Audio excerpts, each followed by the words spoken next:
astrologer, galactic shaman, sound healing activator, metaphysical minister. And, you know, we're just going to keep rolling. I don't know exactly what's happening tonight, but the energy has been really lit all day long. And for some reason, I keep getting booted off, and it's okay. I'm okay with it. You know what? Because here's the thing. Whenever these shifts and changes are coming at us and coming at us and coming at us, we have to realize that Saturn is making our trail gold. So Saturn's about to go retrograde. Anytime a planet goes retrograde, it starts to vibrate. Its frequency, its archetype, how it affects us or doesn't affect us changes. It's always more intense prior to the retrograde, okay? Or at the very end of the retrograde, as the planet appears to be moving backwards from our viewpoint here on Gaia. Okay, so just expect this, because we've got about a little over 5 months of Saturn going retrograde. Saturn is the disciplinary grandfather that comes in and says, whoops, hold on.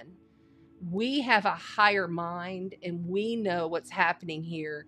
For some reason, today is the day that, like, literally I felt it more active. It doesn't even go retrograde till the 29th, but today has been so Saturnian, and kind of makes sense because the moon is in Aquarius and Saturn is the ancient ruler of Aquarius before we discovered Uranus and had all of that happen. So, Brother Renee, I think it's the I can hear you.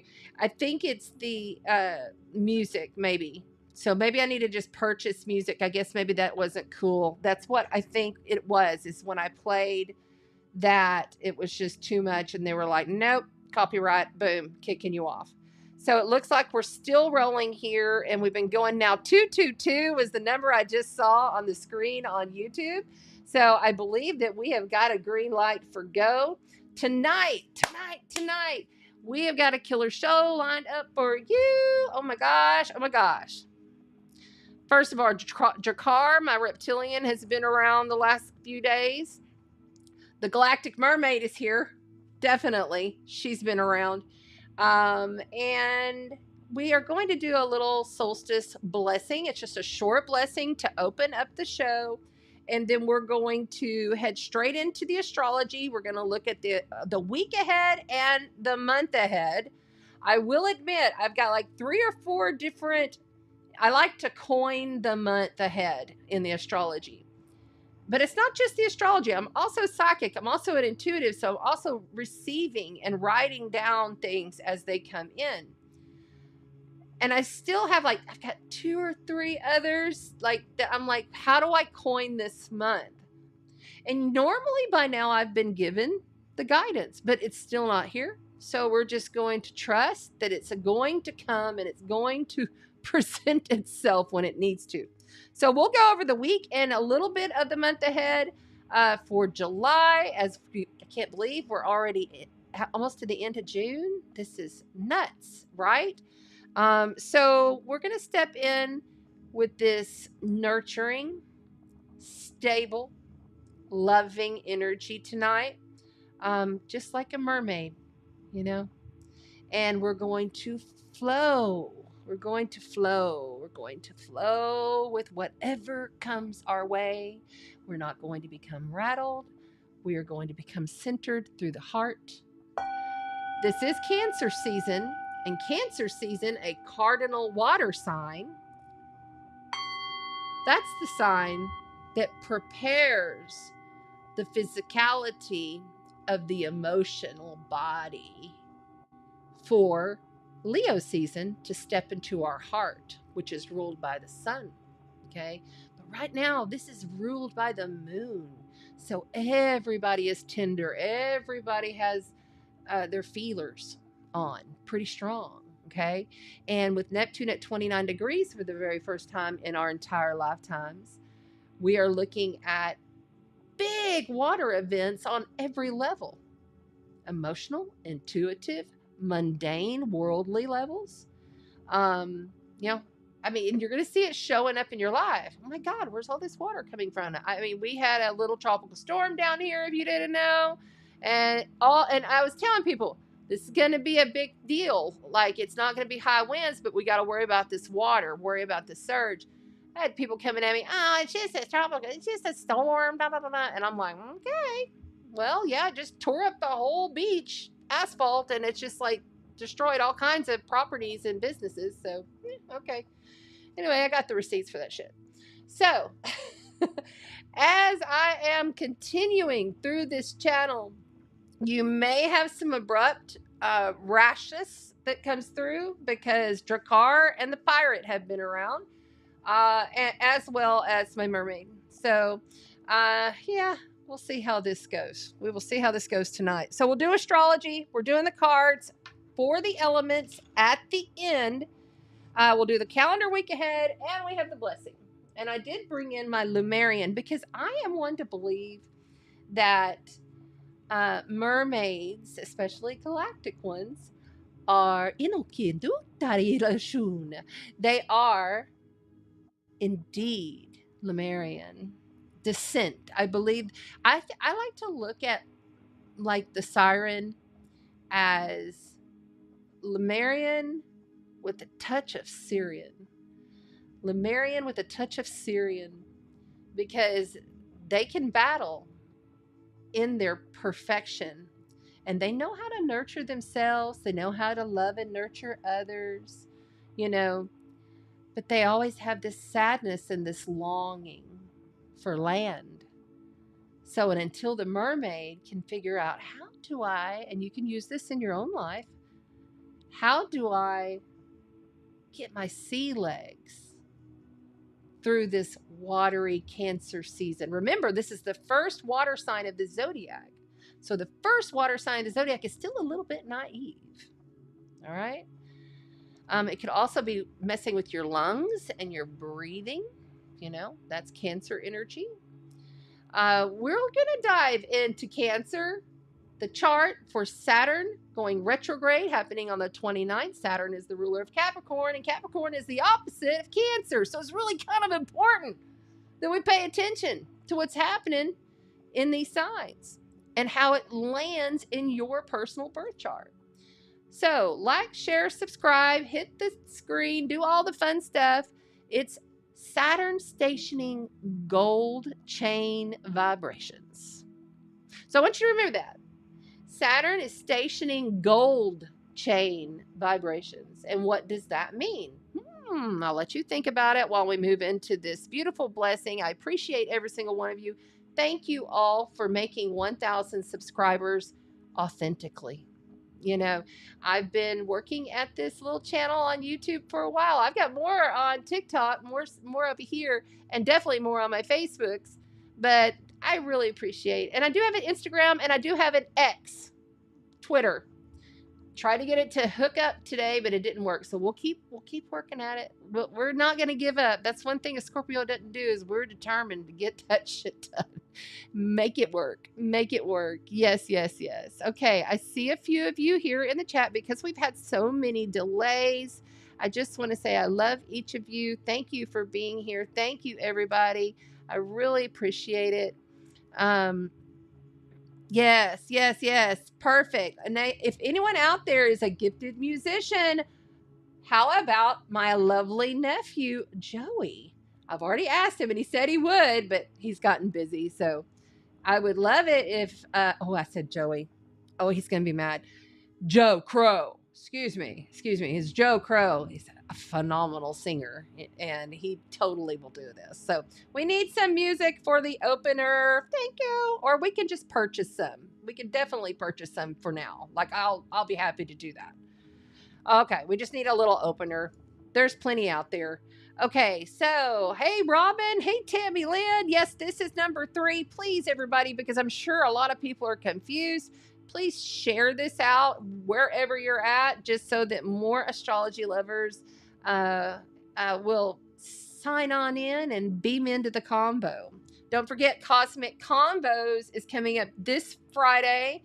I have a guest. Her name is Jessica Black, and I don't know if you know her, but the light that she shines, the light that she is, the codes that she is phenomenal. And when we get to talking, our conversations are pure light. She's like a pure freaking sparkler. Like, she's a firecracker, and she is so lit and so good. And yes, I know I got these little, look at this stuff going on my face. It's because the sun is exactly just at, even though I have blackout blinds, it's the sun is exactly, that's kind of trippy looking, right? That looks pretty good. I got these little, just ignore the little spots and like that. Yeah, it is what it is. You know, that's what, I just don't give a fuck. I'm just going to say it. I mean, I really don't. I love all of y'all and I love all the things, but I am so over getting myself worked up over anything. Like, over it. Like, I'm just like, that's interesting. That seems to be my answer. And you can use this if you like. Is I just say, oh, that's interesting. You know, it's just so many shocking things are going down in our personal lives and in the world. And everybody's so tender. It's quite a bit. So what I'm going to do is I'm going to read this little blessing. If you would like to join along, you can, I'll pause a little bit afterwards. It's just a short blessing of honoring these cycles because we have turned the wheel. We are now in solstice, which is summer solstice, northern, winter solstice in the southern.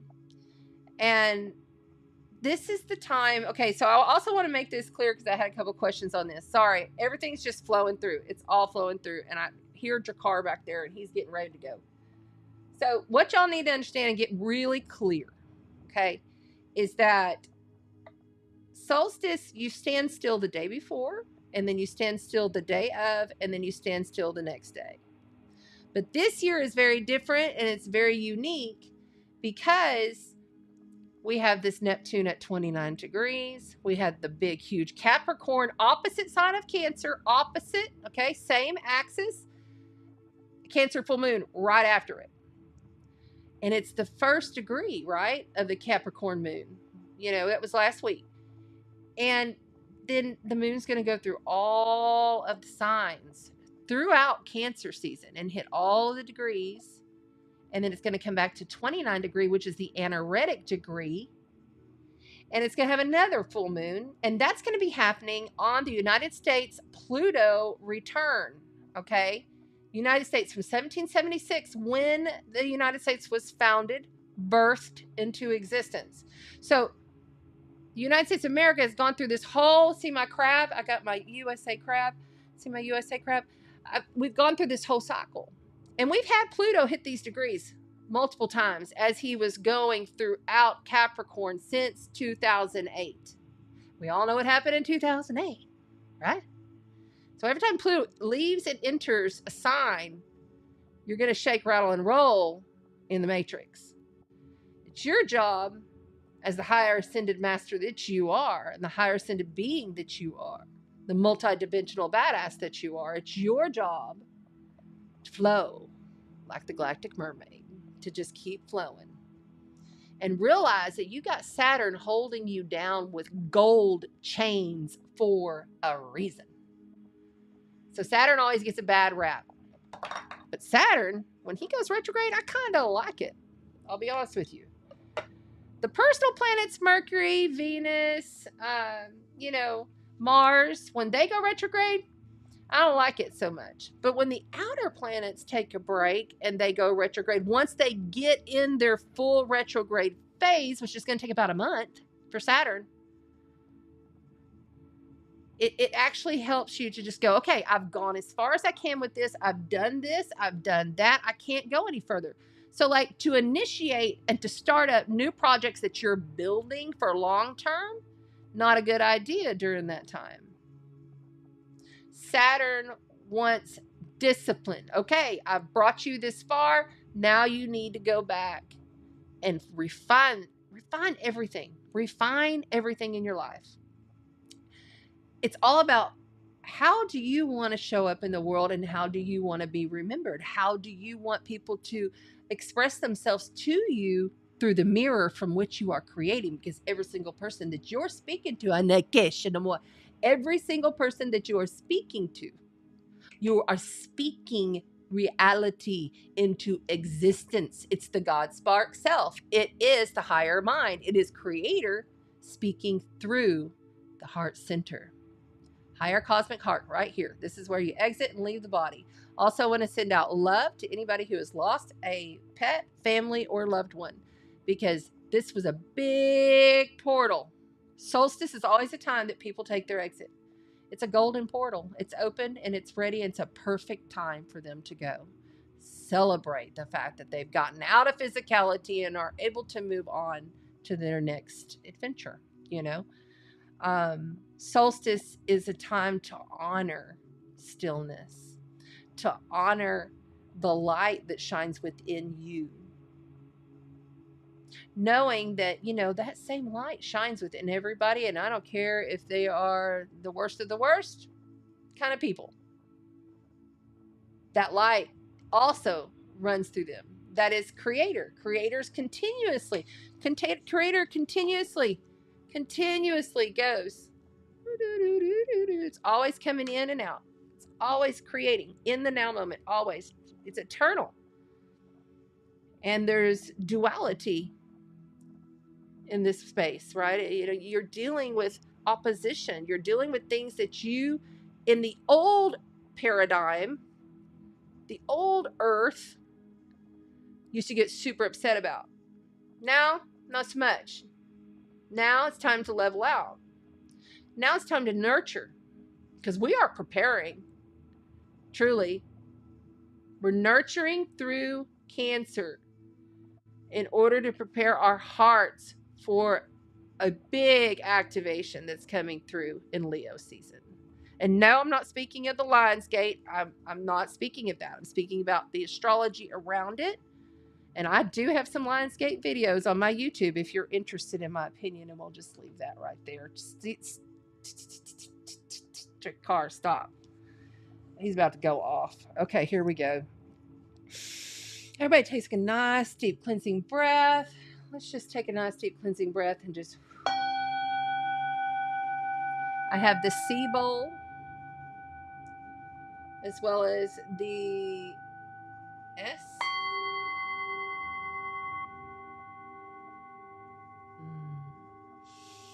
Sometimes it's good to just take yourself back to center.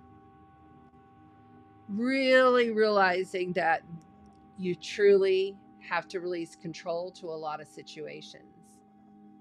You can't control others. You can't control a lot of the outcomes.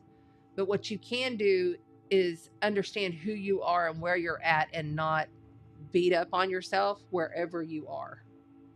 This is not the month to be beaten up on yourself. So if you're doing that shit, you better stop.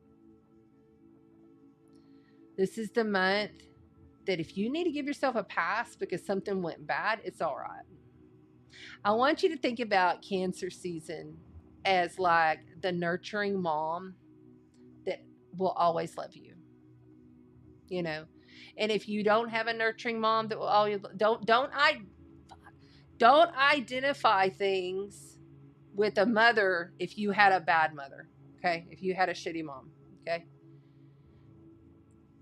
I'm talking about the essence of her womb, the divine feminine in the womb from which you were born, okay? I'm talking about the moment of inception. Somebody was excited. You know what I'm saying? Most of the time. Not all the time. Some of it might have been, you might have been born out of rape. But guess what? You are still creator. Doesn't matter. Everything. Now, there is an exception for me anyway, and you can decide if you feel this way as well. I feel like the only exception is if we're looking at AI, like NPCs, like non-player characters, like whoever is your filler in your movie, your show that you're watching in the world. And I'm not talking about television. your actual reality. There are some that you have to like decipher and decide, hey, is this for me or is it real? That's the other thing. You cannot believe hardly anything anything you hear, even me. Question everything I say. Question every bit of it. Because the only one truly here is you, and you have manifested us to you.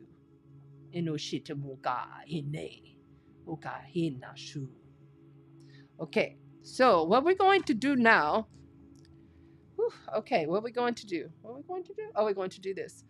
We're going to do this blessing. Please repeat after us. All that begins must end. And yet energy is neither created nor destroyed. Our souls, our spirits roam in eternity, endlessly rediscovering each other. You and I, old and young,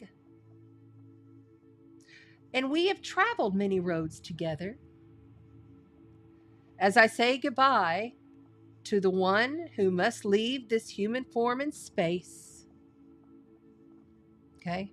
If you had somebody you had to say goodbye to, and it doesn't have to be human, it could be your pet.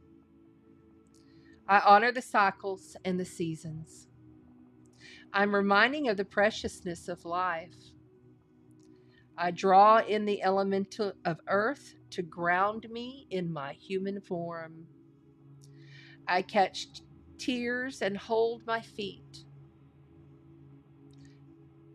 To catch my tears and hold my feet. I draw the element of water to move through me as I allow the deepest of feelings of sadness and loss to come forth and flow like the river. I draw in the element of fire to cleanse me as I release and surrender what can no longer be.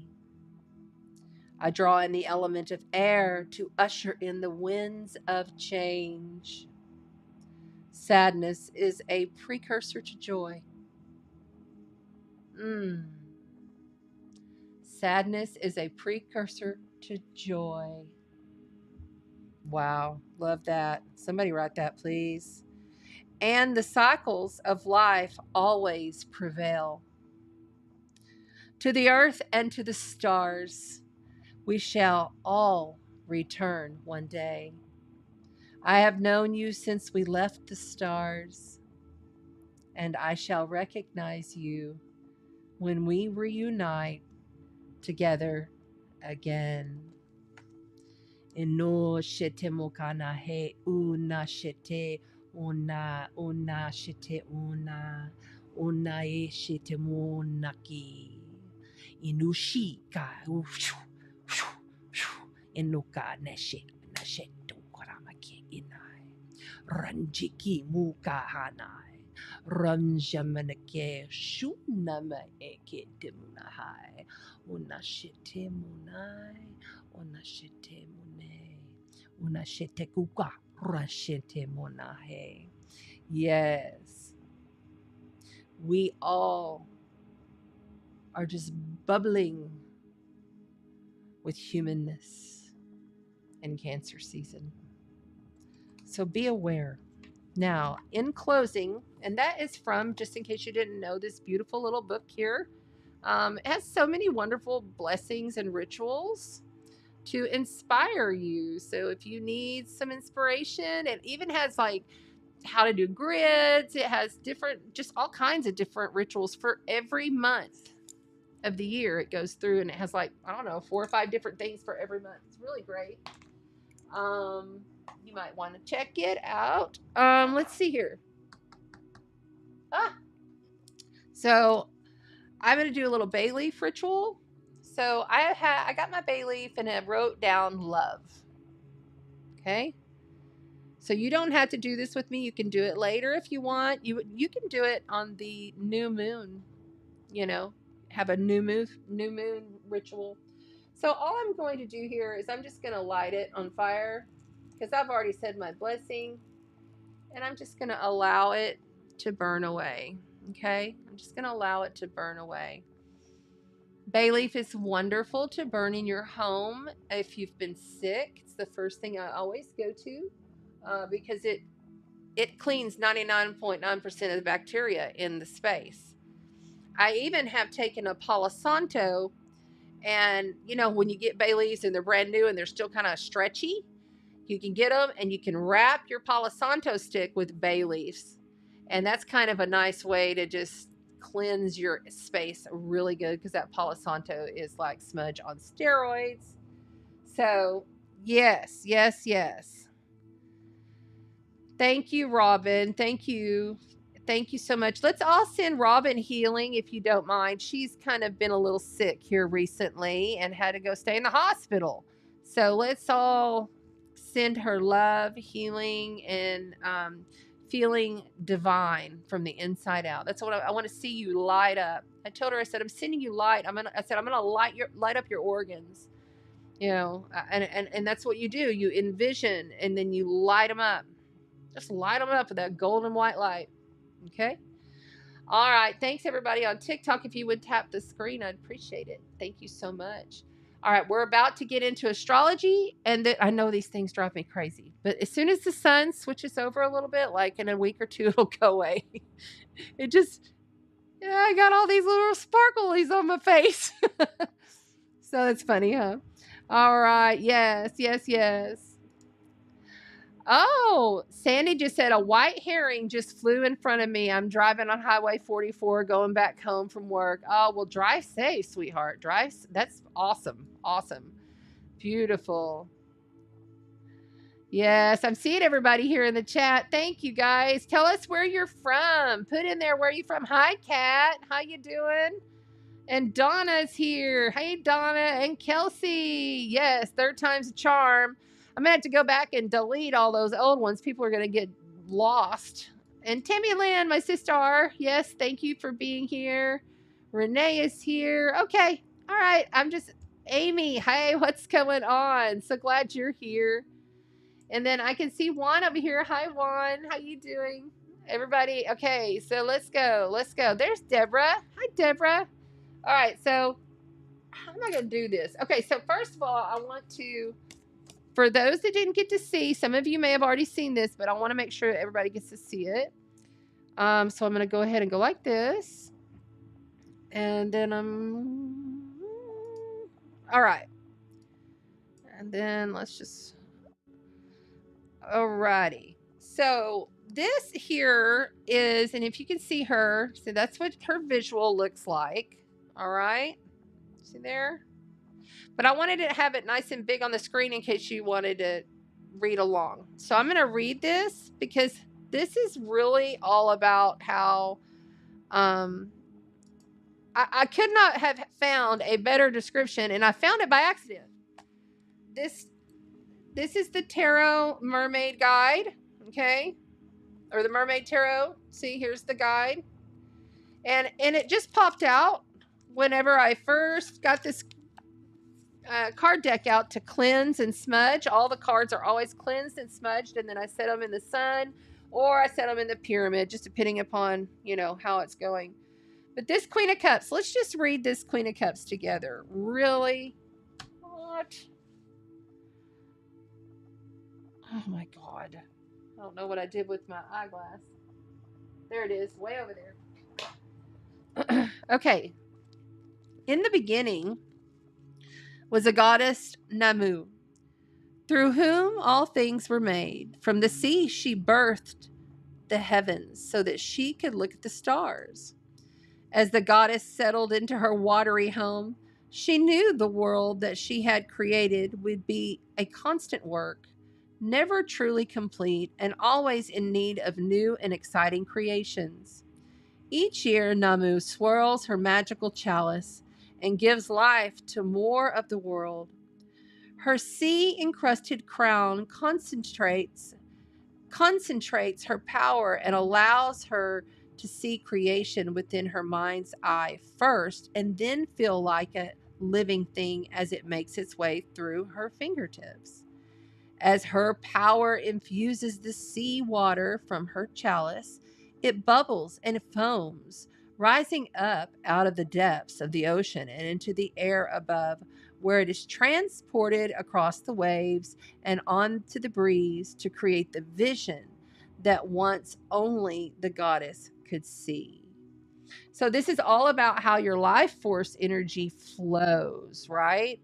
This is all about that life force energy, all about that life force energy. And it's about how you can anticipate things intuitively if you're being a conscious creator, conscious of your consciousness in every moment. Like, you don't just flow through life. You don't just go and just whatever. You are conscious of your consciousness. You're an awakened, multidimensional, multifaceted being. You know, it's about understanding the gentleness and the calmness of Cancer season. And it's about understanding how you nurture yourself and your home and your surroundings, your family. And it's about that just gut knowingness that there is more going on here than meets the eye, that there is so much more to who you are. You know, you can't teach that. It's a knowingness. You either awaken to it or you don't. There's no way to teach that. It's this pure essence of the most highest divine light of creator that's indescribable. There are no English words to describe. There just aren't. And this is why they left us astrology as well as light language and cosmology. You know, we have resources, so we use our resources. What's the opposite of Cancer? Capricorn. That's your resources right there. You know? All right. So I wanted to share that and have you understand how important it is as you prepare your life force as you go forward with this Queen of Cups. Okay? Prepare your life force. Very important to give yourself that time. Okay, and I'm going to slide her back in. We'll see if she pops out later. All right. So now, let's go ahead and look at the chart and look at the week ahead astrology. Week ahead astrology, I'm going to tap in a little bit on the month ahead coming, but we'll do a deep dive month ahead next week. Okay, so this is just a light tapping of the astrology. The deep dive will be next Tuesday, same time. Hopefully, can get the kinks worked out and I'm not doing 3 different freaking flipping shows. Okay, so here we go. Yes, you're very welcome. Very welcome. There's Texas. There's Mississippi. Whoop, whoop. Tell me where you're from so I can throw your city and your state or country up there. That'll be fun. Okay. We're keeping moving here on TikTok and on YouTube and Facebook. Thanks, guys. All right. So let's see. How do I want to do this? Let's do it like this. Yep. There I am. Okay. A little sip of this coconut water.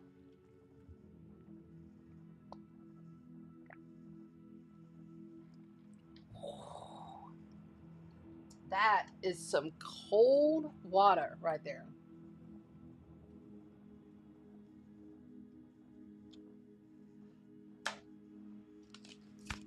All right, so let's just recap real quick.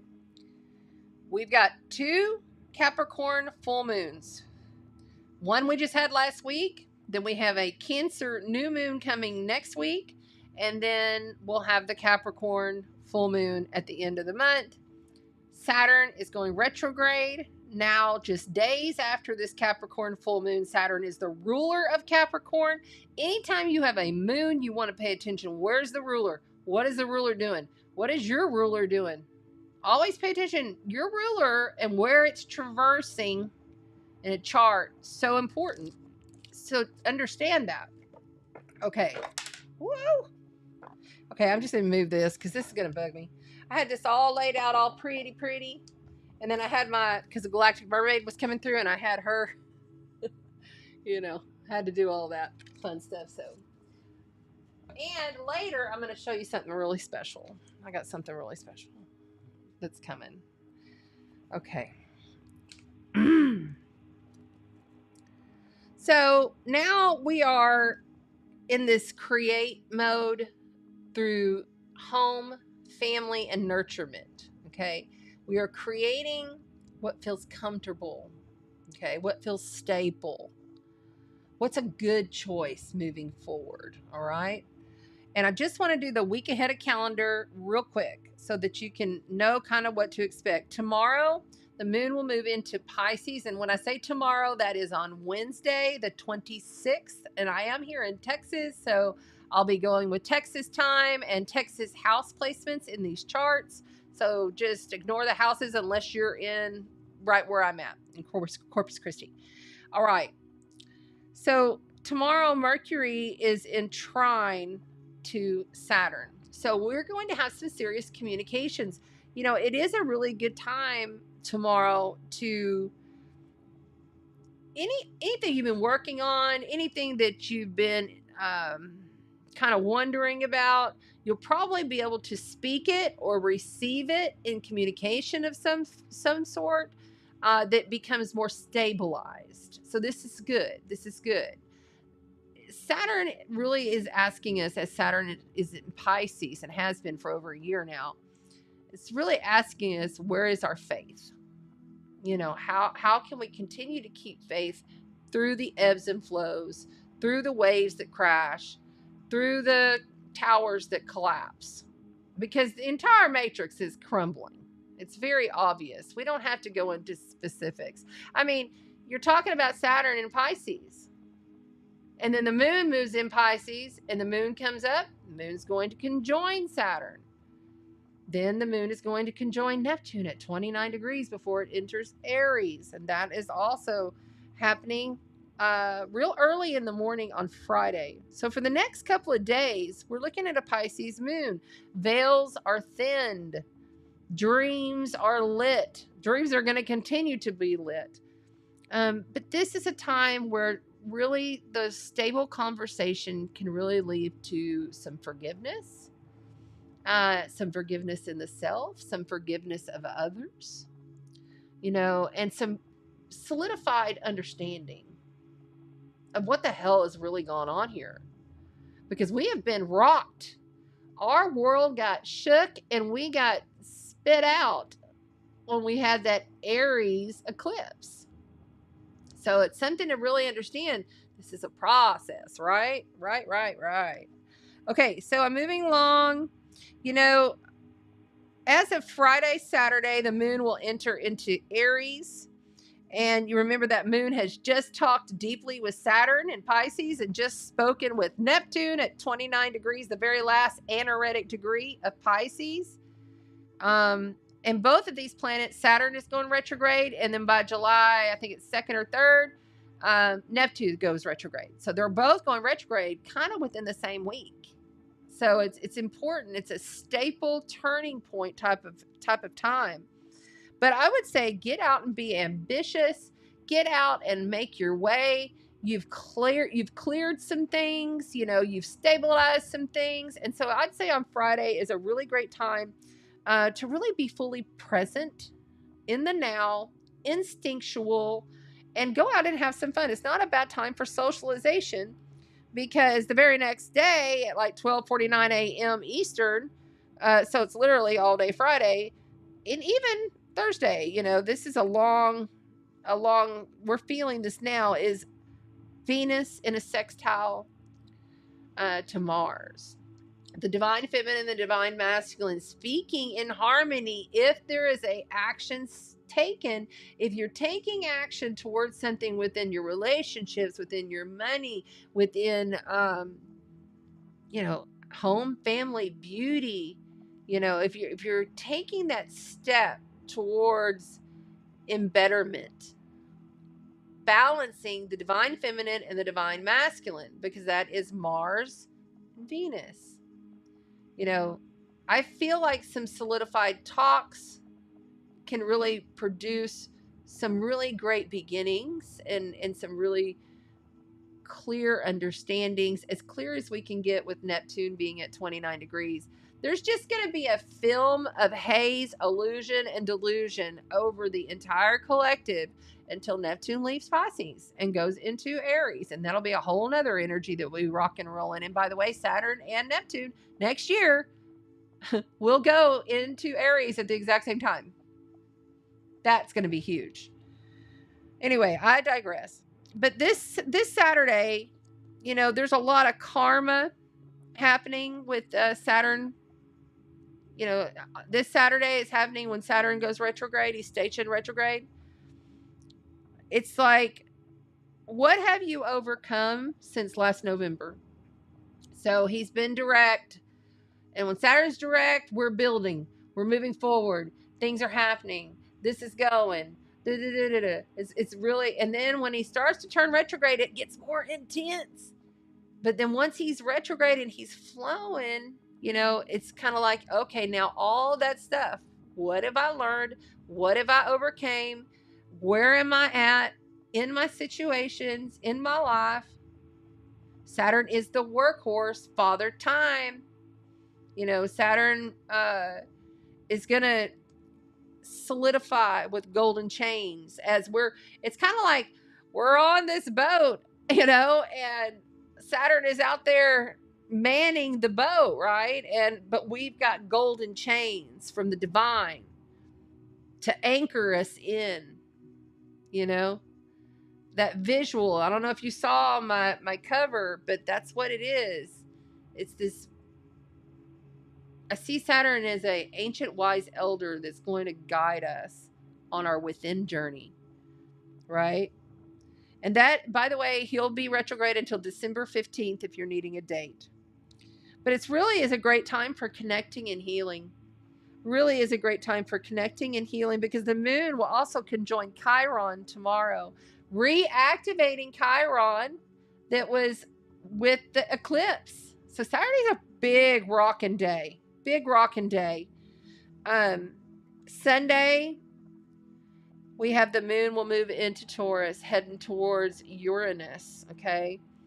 And you want to ask yourself, what changes have you made? And how can you best move forward to mold your life with already the changes that you made? This is not a time to initiate a big change. It's a time to plan for the long-term changes. It's a time to take the steps necessarily throughout your day to get yourself to that point when Saturn goes direct and says, okay, it's time to go. You ready? Did you get your shit together? I only gave you so much time. Did you handle that? Did you go down and make sure and give that copy of that to this person?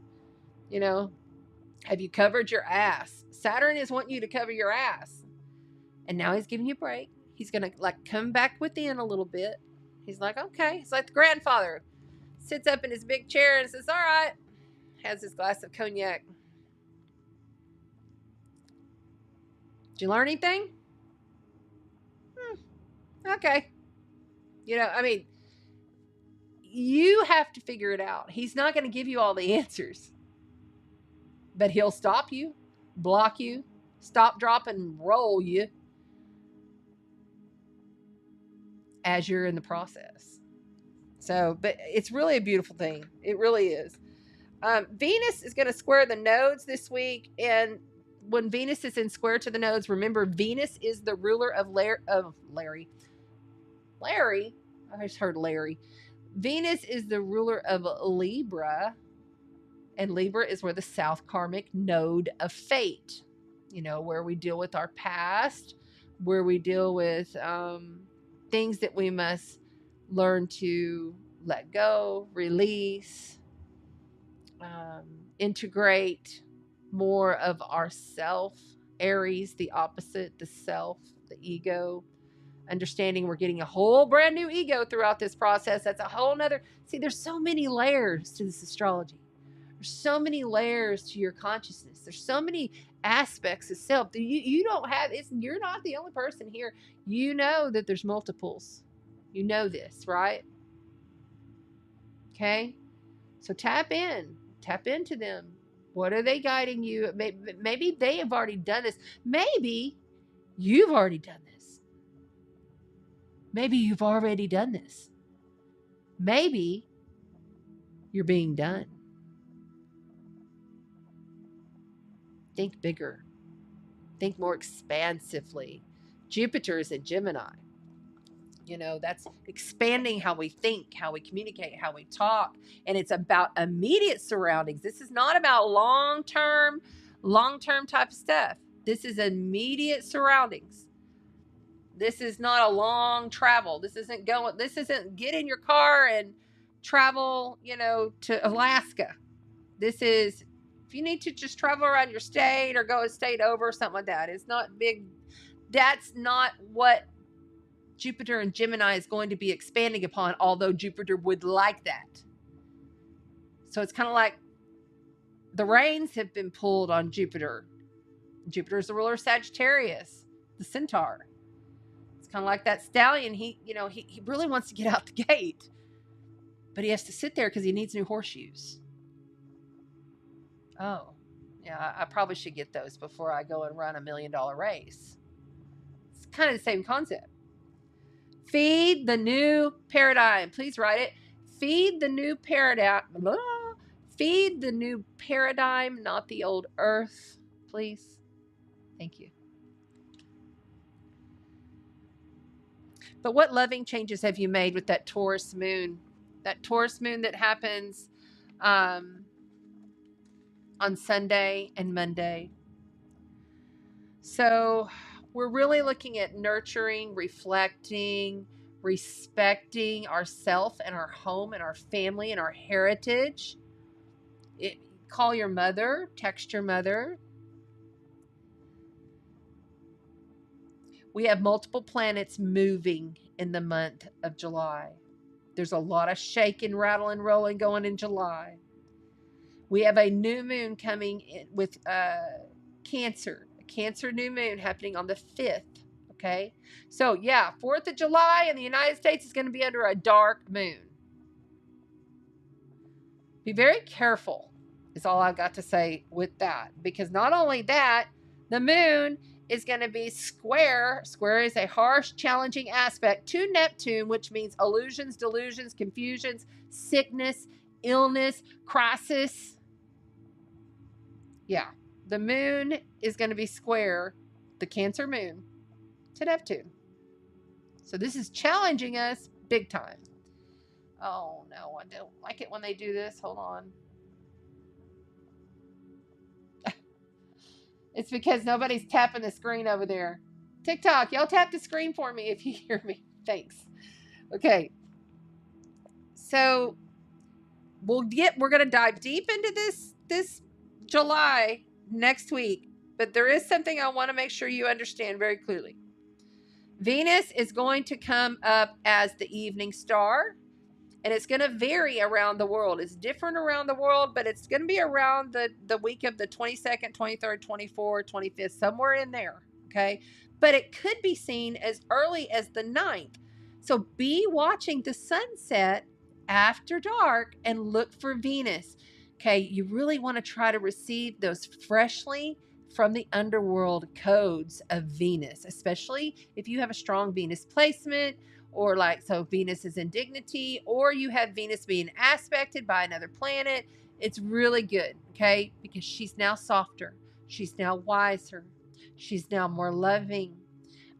She is a very wise Venus. Whereas before, when she's the morning star, she's like, get up and go, warrior, Aries, energy, which is not, I'm not saying one's bad or the worst, but this other Venus is going to help with relationship harshness and money issues and all of this stuff, because she's been in the underworld this for over 2 months now. She's been down there. She got to go and get burned out by the sun, and now she's coming back up the other side. So Venus, really important to kind of just keep an eye out. But I really feel like it's going to happen around the 22nd. just because that's the day that the sun enters Leo.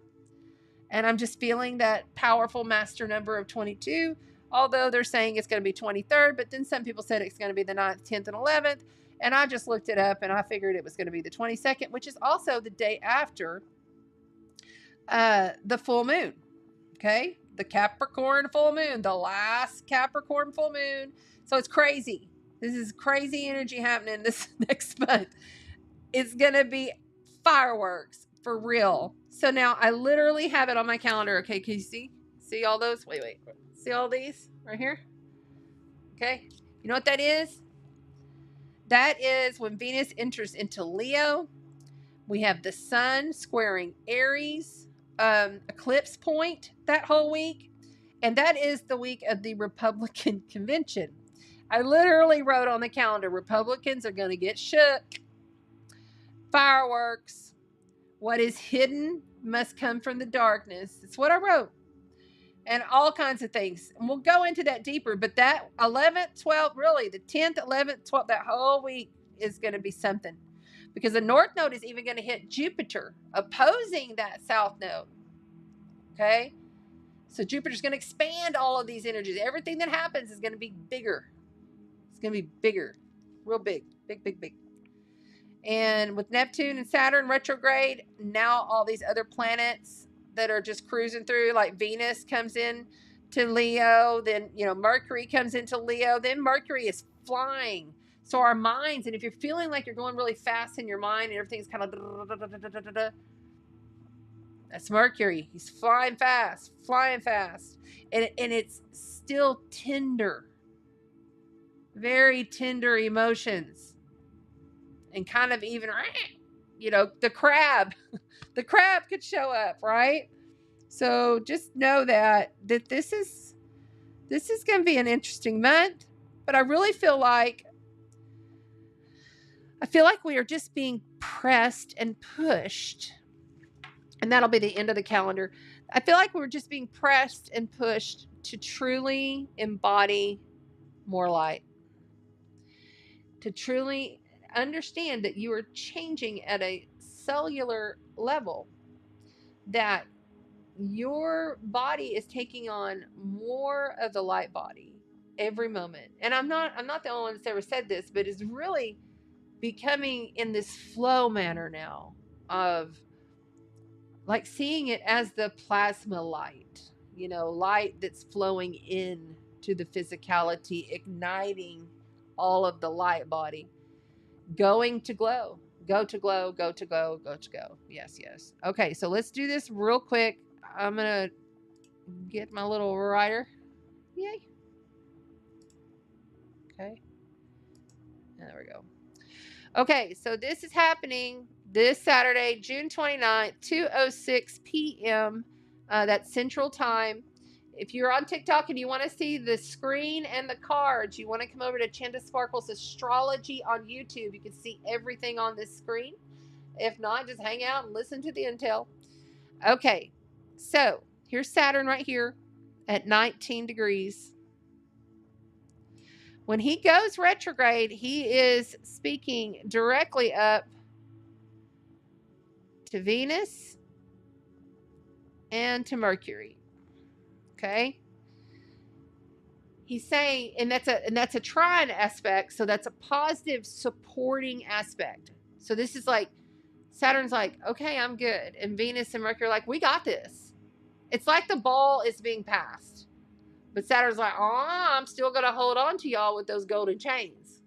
But we get golden ones this time because we have graduated so much. You see, our mind, our love, our beauty, our relationships, on how we magnetize things to ourselves, how we deal with our own personal life and our financial life, how we communicate with each other, all these new, different ways of communicating is going to move forward until it doesn't. Because Mercury is going to start to go pre-shadow at the end of July. So we got this little window here of balancing out this Cancer season. But knowing it is more of an internal, external. It's like being an introvert and an extrovert. I'm that. I don't know about y'all, but I'm an introvert, extrovert. I totally get that. And perfecting with grace who you are and how you react and how you deal, and being very discerning and really understanding that most everything you see out there is BS. It just is. It's there's so much illusion. There's so much stuff that is just not like on the up and up out there, right? And it's coming. It's going to start getting revealed, but this is setting us up. It's really the time to nurture. It's a really time to connect with your family. It's a really a time to build your own tribe, to build your own family, to reach out to the people that love and support you and tell them how much you love that they support you, and how much you enjoy supporting them, and how much you love walking each other home, and how much you love, being there. I love the Sparkle Tribe. The reason I love the Sparkle Tribe so much is because that is my family, and it's important to have support in this world, because it's not an easy world, right? So I also wanted to speak to the fact that it's speaking directly over to Pluto, as you can see right here in this sextile. Okay, sextile Neptune. Right there. So Pluto is Hades' underworld cleanup crew heading back to Capricorn.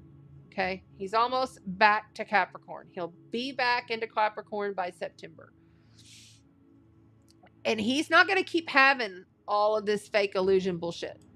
He ain't going to have it. Especially, see, we're going back. We're going back in time. Okay, Capricorn, world powers, world leaders, world governments, corporations, top-down structures, CEOs, how you deal with your own work life, what you do for your work life, what you're going to be known for, what is your legacy, how are you showing up in the public, okay? Cancer over here, Sun, Venus, Mercury, opposite of that. It's all of that, but at home and within and under. Think about the crab that, and it can be shady, shifty, going back and forth. You see, cancers, a lot of time they pace.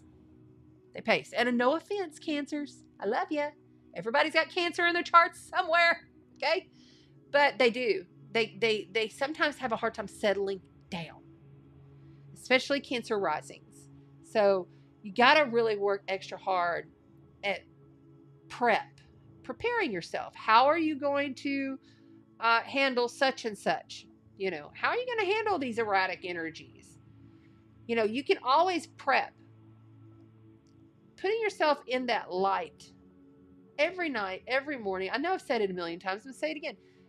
Do it. Just do 5 minutes. It really makes a difference. It helps you breathe. Breathe. Sandra McGillis has got some good videos too. She's a good dear sister of mine. She talks about breath work. Do your breath work. It's good. And there's so much support in this spiritual community. And there are real people that really care out there. But you got to be very discerning, because there's a bunch of fucking riffraff up in this spiritual community too. And there's a bunch of players. People that are not on the up and up. People that are just like, I'm not going to go there. I think you know what I'm talking about. It's just, you gotta rise above it. And when it does come up, don't get on yourself. Just be angry. I was so angry when I saw some things, and I'm like, know some things. And at your highest high that this is not on the up and up. This is not the right way to be portraying yourself. And I'm just going to also say this. This is the fall of the guru. This is the fall of people who say, oh, come and, give me $3,000 to come to my retreat. No, sorry. It's just, there's so many people who are just in this business. I'm sorry to say it, but they're just in this business for themselves, and they're in this business to truly take advantage of other people. And that's the world we live in. So you have to be discerning. to find the real people that actually genuinely care about you, that actually genuinely want to sit with you, that like, this is what soul's calling. This is what I'm supposed to do. I've been supposed to do this for a long time. It took me a very long time to come out in public and say all this and be all this. But I know in my heart I'm doing right by the right people that are supposed to be sitting in front of me, because I'm allowing all of what my ego shit is to fall away and let the channel come through and open up. All of us are intuitive. All of us are psychics. All of us know that all we have to do is take the bull by the horns and really get down to work on things that we've already began. You got enough on your plate, right? You want something more? Do you really want to add something else to your plate? Because you shouldn't. Not now. I mean, sure, if you want to do it before Saturday, you got something to make sure that Saturn has got his, energy on, do it before Saturday. Initiate it before Saturday. And then let Saturn work it. And then you're going to have to go back over these months and relook. But just know, over this next month, you're going to have to expect blocks. You're going to have to start overs. You're going to expect failures in trying to get forward on things, especially if it's something new. Till December, when it goes direct. Saturn's the builder. And so when Saturn's taking a break and going on vacation, it's all within. You're not creating anything new with ease. That's the difference, with ease. And a lot of it is collective, because the outer planets are really about the collective matrix. But they can seep in and affect our personal reality because we're connected to the damn matrix, because we are the damn matrix, quite honestly, right? So, okay. And there was something else I wanted to say. During this Saturn retrograde, you can see the moon is with Chiron, the wounded healer, reactivating the eclipse point, reactivating what just happened to us back in April. So think about what you've done, what you initiated then, where you're at now, and go with what you have in process, but initiate. Take even the smallest step forward on these days. Saturday would be great to do it, quite honestly, because it's like, this is the energy of the entire retrograde. What's on this chart, what I'm explaining, is that it's like that overall umbrella energy to everything else. Okay, so also coming up in July, we are going to have Mars conjoined to Uranus. And you want to talk about fireworks. Like, literally, I need little fireworks exploding all over this page. Bombs dropping, kaboom. That's going to be intense. I'm not going into it right now, but it's the middle of the month. I believe it's the 16th is the day. Is it? I got to make sure. No, excuse me. It's the 15th. And I wrote in big red letters. It's the only thing I wrote in red the whole month is forceful, grounded, forward. Forceful, grounded, forward. Off with their heads. That's what I wrote. Off with their heads. This is why I'm having a hard time naming this month. Really am. Okay.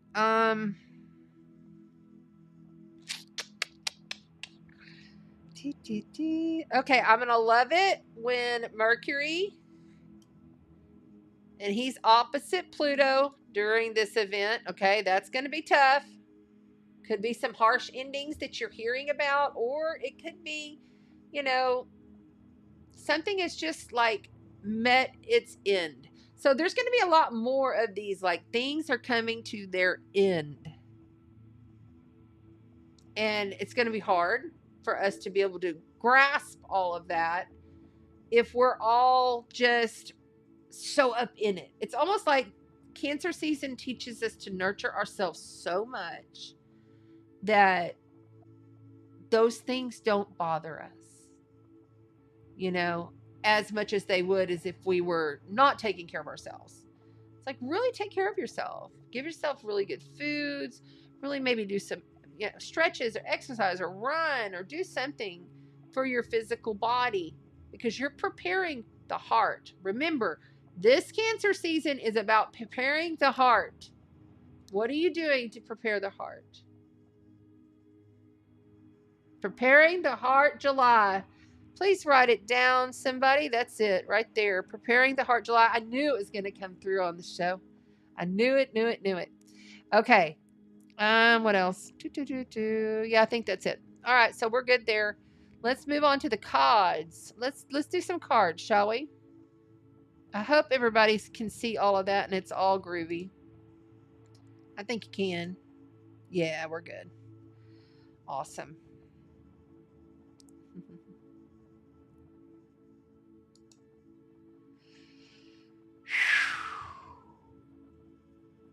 I don't know about y'all, but I've had my head. Okay, so like, envision a mushroom, not the kind you eat, but like the kind, like a big mushroom, like the red one with the little spots, right? So I've been feeling like I got this. I can't even like get it into the screen. Maybe over here I can. Yeah, I feel like I've got this head that's like this big, all the way, like it goes up, and I'm like I'm a mushroom head. It's what I've been feeling like today. My crown is just like, and I was like, I don't even know if I'm going to be able to make it. I was really, like, I had to take a mud magnetic clay bath, and I don't do those all the time because that stuff's expensive, but I did the mud magnetic clay bath with all of my salts. So if you're feeling like you just cannot go on, like you're feeling like you're getting flattened, your head's out, your heart rhythm, like you just cannot, please get yourself to the water. This is Cancer season. The crab. Get to the water. If you can get to the water, get into your bathtub.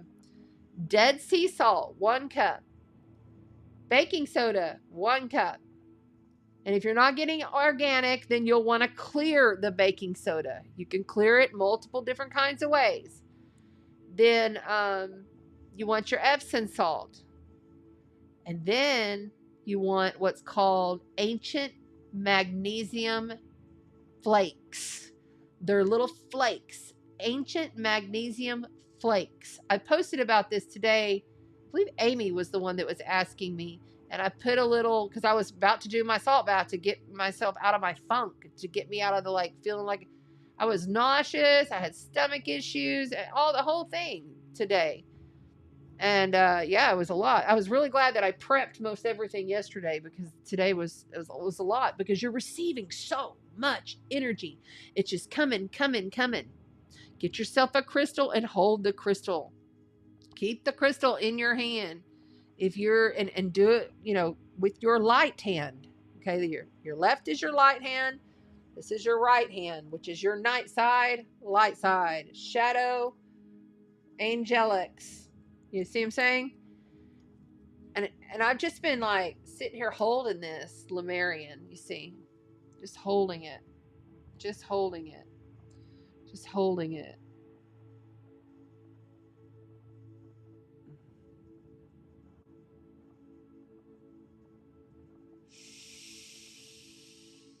I breathe in. Put it to my third eye.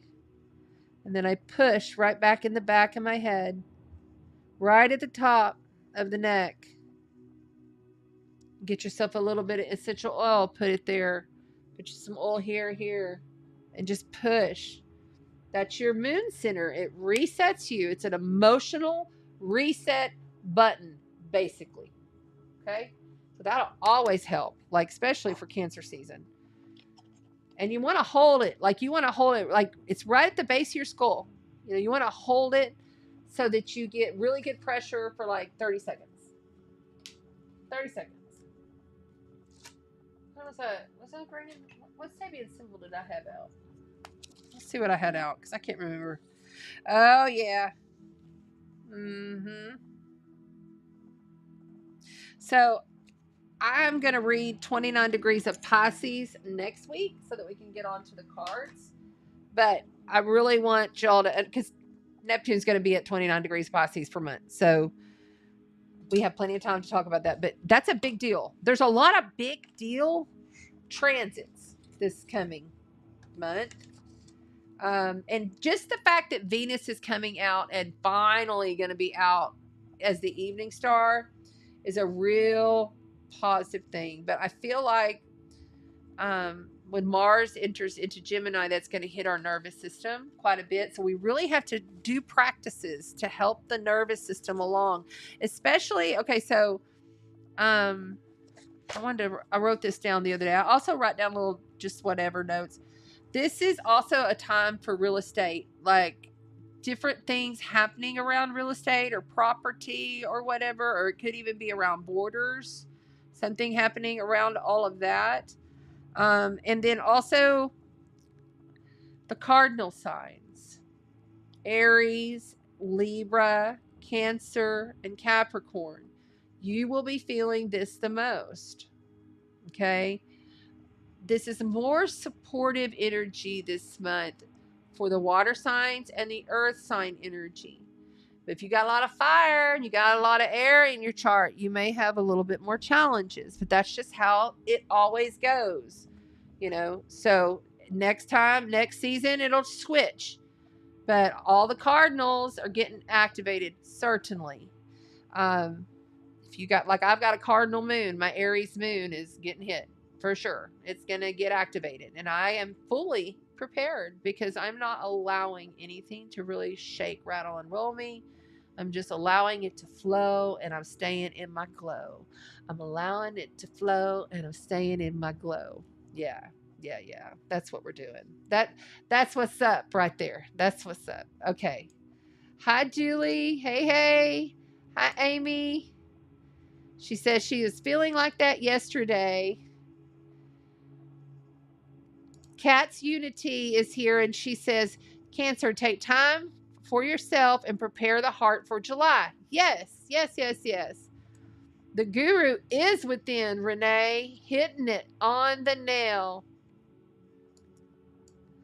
Tammy Land says, this Cancer rising knows all about the restless pacing. I call it genius shuffle.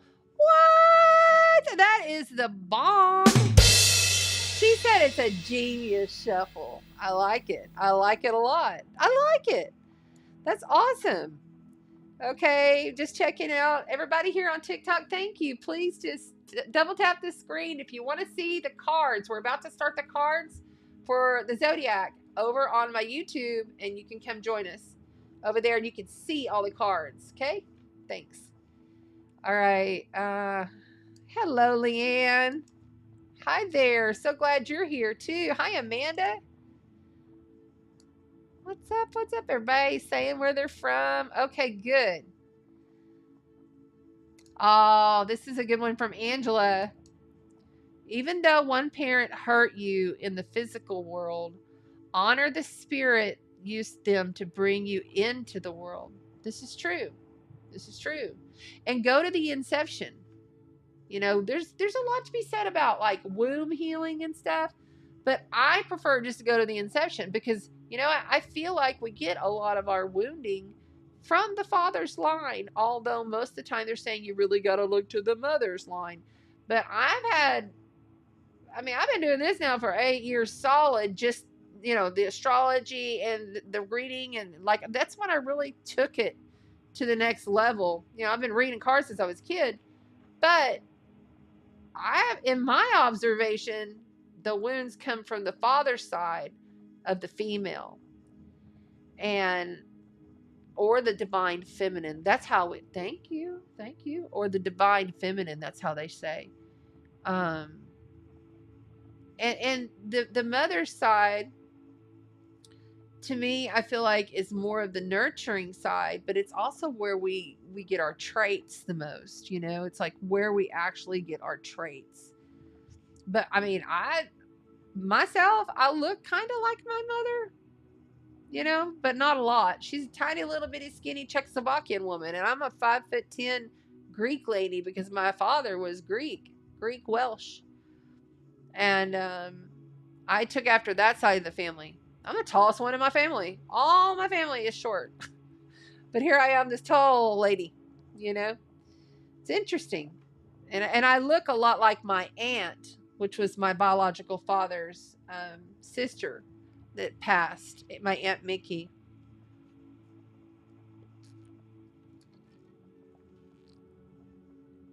Okay. So let's get going on these cards.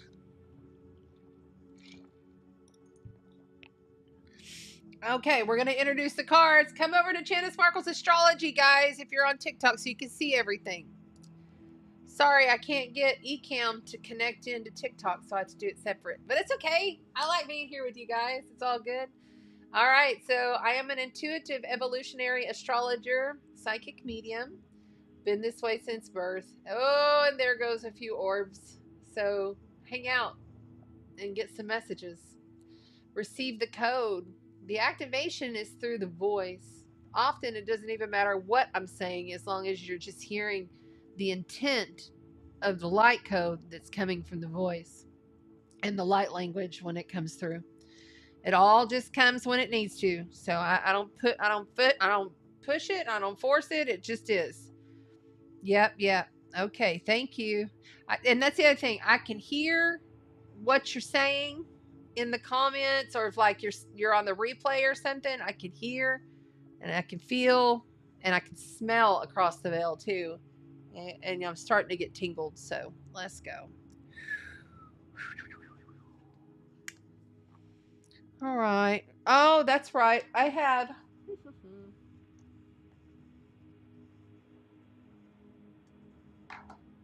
put out some lavender salt. Okay.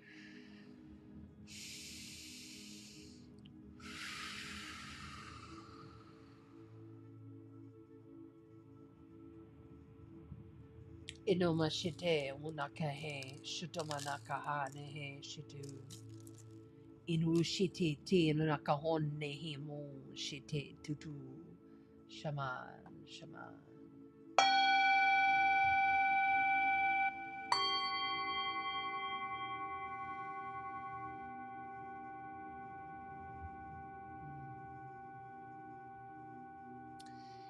And I had to bring out one of my little favorite shells.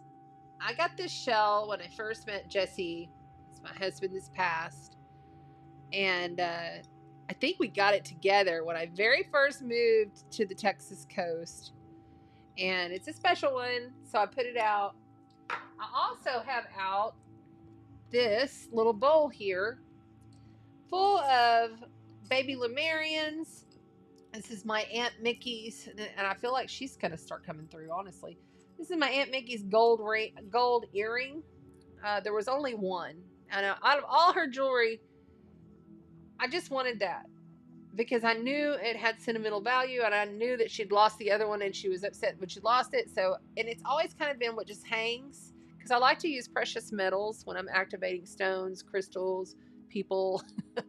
And this little eggshell, I don't know if you can see that. Here, let me see if you guys can see it. See, there's a little eggshell there. So this eggshell appeared on the very center of my hammock. And it's one of the baby bird eggshells. And then later, I was brought a whole bunch of these. See that? A bunch of these, probably like 100 of these by my doves, as they gave condolences for my kitty, my baby kitty that passed. So I just thought I would share. It was so beautiful how the animal kingdom spoke, and how everything in our reality is always speaking to us if we are conscious of our consciousness and we have eyes to see. All right, so here on the board, we have got lots of good cards, and we got one brand new good card. I'm excited about this one. The Mystical Cat Tarot. We'll be playing with that tonight. We're also, of course, because it's Cancer season, the first water sign of the zodiac, the Mermaid Tarot is coming out for someone. We'll see. We'll see. It could be you. It could be. Stick around. And then we'll also play with the Morgan Greer, as well as the tarot for empaths and light workers, energy healers. Yes, I like these two decks a lot. And for clarification, we will talk to your soul. What does your soul have to say? I got it upside down. There you go. What does your soul have to say? And then, because it is solstice, I thought we would honor the herbal astrology, and we'll read a little bit just from one card for each element. Okay? And I'm going to go ahead .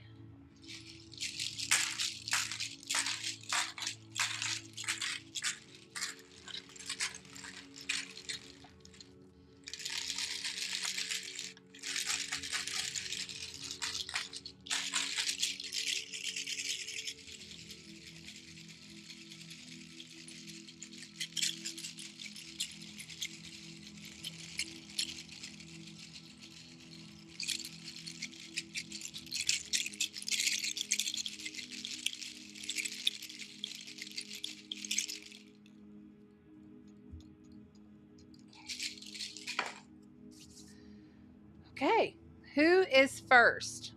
Who's first? Oh, let me move the logo off. Who's going to be first tonight? Let's see. This little thing can go up here. Back. And we're going to zoom it in.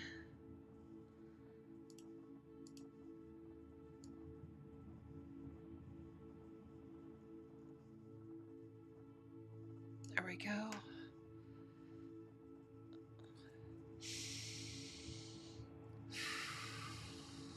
That's right. Everybody, please hit the like and subscribe and the notifications. You are on it, Kat. Thank you. I love your readings. Yes, I'm so glad to hear. Okay, we are going with fire first. It looks like Kat said it's fire. Okay, so fire, earth, water, air. Okay, you have to remind me as we go. Fire first, Renee says. Okay, perfect, perfect. Thank you, thank you. All right.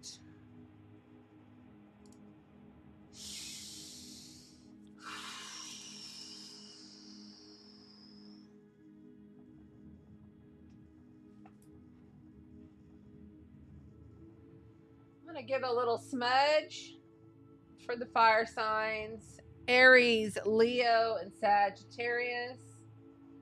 Aries, Leo, Sagittarius. How are you? My passionate, beautiful fire signs. There you go.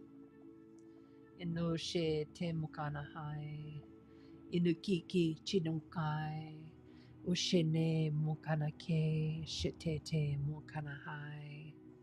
Inishi nunga ninechi. Unashitemu nakahanahe. Shinoka manakahanahe. Shitete nu nashite nu nake. Unashite mukanahe. Nunai kine shutunamane. Arianaku nashinaku nashinaku nashinaku. In Lakesh. Here we go.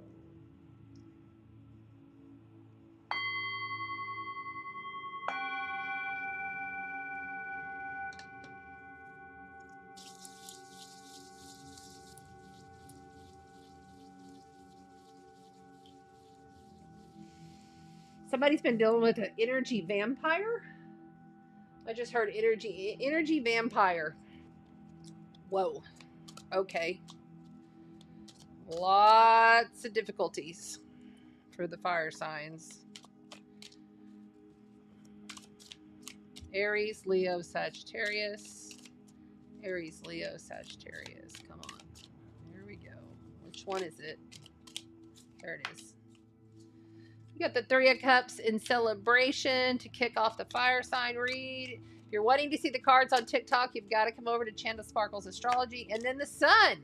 Whoa, it's looking good for you fire signs right there. Heck yeah. Let's That's a good way to start it out. Celebration and the sun. This also could be about your actual sun, okay? But this can be, I feel like it's light codes, it's growth, it's blossoming, and you've got strength. Yep, okay, so the inner strength, taming the beast within. So, you know, you fire signs, a lot of the time you want to jump at people. You want to react to people. It's in your nature. It's something that you must work on throughout life. Coming in from outside of you is some sort of a celebration or wedding, or could even be a funeral. It's a gathering, but this is also stability. You know, there is some kind of stability coming, and I feel like it's going to be connected to one of your brothers or your sisters, your tribe, people that are around you. But your challenge here is to see the light in everything. You must see the light in everything, holding on to that inner strength. You know, the strength card is also about overcoming, you know, being able to overcome, getting people walking through here, shadows or something, people overcoming situations that they are dealt, you know, having that poise and that grace when you react, or not even reacting at all, because there it is. I knew it was coming. So this Eight of Swords, it says that you are holding yourself in torment. You hold yourself there. These swords are mental energy, okay? See how she seems to be just stuck there? But, you know, those ropes, that sachet is not tight. You know, she could loosen, and there's an opening where she could step out of her torment. Step out of the torment, see the light. You know, the sun is right above this. The sun right there. The sun is right above this. If you're on TikTok, you want to see all the cards, you can come to YouTube.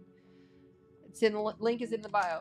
Okay, so the sun card with the strength. So you've got 1, 2 major life event, major arcanas on the board for the fire signs. This is Aries, Leo, Sagittarius, sun, moon, and rising. Aries, Leo, Sagittarius, sun, moon, and rising. Oh yeah, baby. Give it to me. Look at that for the ending. You got the wish fulfillment card. That's the wish fulfillment card right there. Okay? That is all wishes come true. And it's the rainbow card. And we're in Pride Month. So, you know, love yourself. Love who you are. Celebrate with others who they are. You know, sometimes people hold themselves in this mental torment so much because they're just fearful, because we got a world to be scared of, right? But they're living in this fear. They're living in this lack. And it's like an overlay. And all you got to do is peel it back. Just peel it back and free yourself. Just like she could just peel back this blindfold. She could take the blindfold off. She could see things for what they really are, being in acceptance of how things are. You know, you can't change, you know, and it feels like, okay, so it feels like something outside of you was in celebration, but you weren't part of it. You weren't able to be part of it. There was something that happened that had really nothing to do with you, but it had everything to do with you. And you're wishing and hoping and feeling as though this love, this companionship, this relationship, you know, it even can be like a communal get together. You kind of just like, well, shit, I didn't get to go, or I was scared, and I was paralyzed myself in my own fear, and so I didn't do it. So then that even in itself, fire signs, is not recommended. You've got to be able to manage the dualities of the different kinds of emotional feelings that you are having as they come in. On the bottom of the deck here, oh, and the Fool's wanting to be shown, so we're going to let it go. So you had the Fool. At some point in time, you took a big risk. Some point in time, you jumped right in head first. Didn't even look to see how deep the water was that you were jumping into. At some point in time, this was everything you ever wanted. But now, because we have the High Priestess here, overriding the whole read. You must be within the intuition that was set up at the inception. You must allow the intuition from the inception to take force, take play. Rise from the waters. You're not drowning, fire signs. Okay? This is now the time to see things that maybe you thought were this way, but really they weren't. It really wasn't about you. It never really was in this situation here. You've got to learn to see the things from the highest perspective. Okay, so we're in June. And June shamanically is ruled by the eagle and the deer. Okay, so we have the eagle and the deer for June. Think about the eagle medicine and combine it and ground it in with the deer. Okay? And then my loves, you're going to get there. You're going to get there. This is not a horrible reading, but we do feel like that there's been some really hurt feelings, but you got to quit the monkey mind. I keep on doing this to myself. Why do I do this to myself? Why do I continue to do this to myself? I shouldn't. I know better. Stop. Just stop. Fire signs, just stop. Allow whatever that process is and whatever they did or whatever they said or whatever happening to float by like clouds. Because there's one thing that you can guarantee, and that is change. So if your life is not the way you want it right now in this moment, it's all right. Let things play out. Allow the universe to speak. And then see where you're at. One thing I really admire about the Cancer energy is that they have a nurturing, like they nurture themselves. They do. They are nurturing to themselves. They care for themselves. And sometimes they get themselves blocked in fear of not accomplishing something or not getting something or not pleasing that partner or not pleasing that boss. Oh, I'm not doing what they all, I'm so sorry to tell you all, but your planner is eventually going to be a null and void thing. If you are on the road to higher ascension, fire signs, you cannot plan that shit. Yeah. And the crow's medicine is coming forward because the crow will be here in the fall or the spring for you southern hemisphere.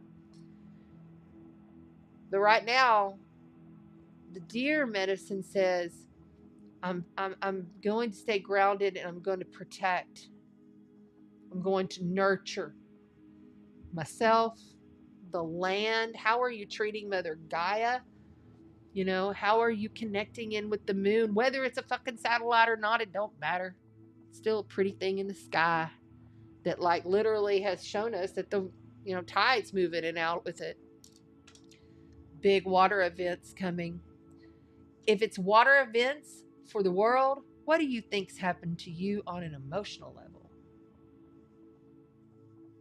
Think about that for a minute, right? So let's carry on and let's see what your soul wants to tell you, fire signs. What does your soul want to say? What has the soul got to say here, fire signs? Aries, Leo, Sagittarius, Sun, Moon, and Rising. If you don't have your chart, please go get it at astrograph.com.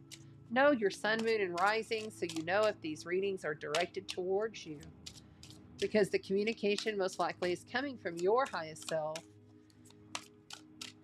speaking directly to you in your soul. So the soul says, pride. I love myself and I see myself in everyone. And loneliness. I know that I'm never alone. On the bottom, honesty. I can't always expect the truth from others, but I can expect it from myself. That's the high priestess right there. She keeps all the secrets. She is the owner of the Akashic records. She knows every single thing about you and all of your incarnations in every existence that's all happening right now in the same freaking moment. She knows it all. But she keeps it close to her heart. She didn't tell other people the business. You know, she knows that some things are just held sacred. And that's a Cancer energy too, you know. Some things are just held sacred for those that are especially special and connected and that can truly understand, because not every single person is going to understand you, fire signs. Not every single person is going to like you. Not every single person is going to get you. And that's okay. Because all you got to do is get you. All you got to do is know you're loved. Not loved. You are love. You are love in its purest, most beautiful expression of the spirit of fire. Feel that. Know it in every moment that you go. Because your honesty and your integrity shines. Because you have that pride. Because you do love yourself. And remember, your soul says, I love myself. I love myself. And I see me in everybody. Amen. Hallelujah. All of a sudden, that's wanting to come through.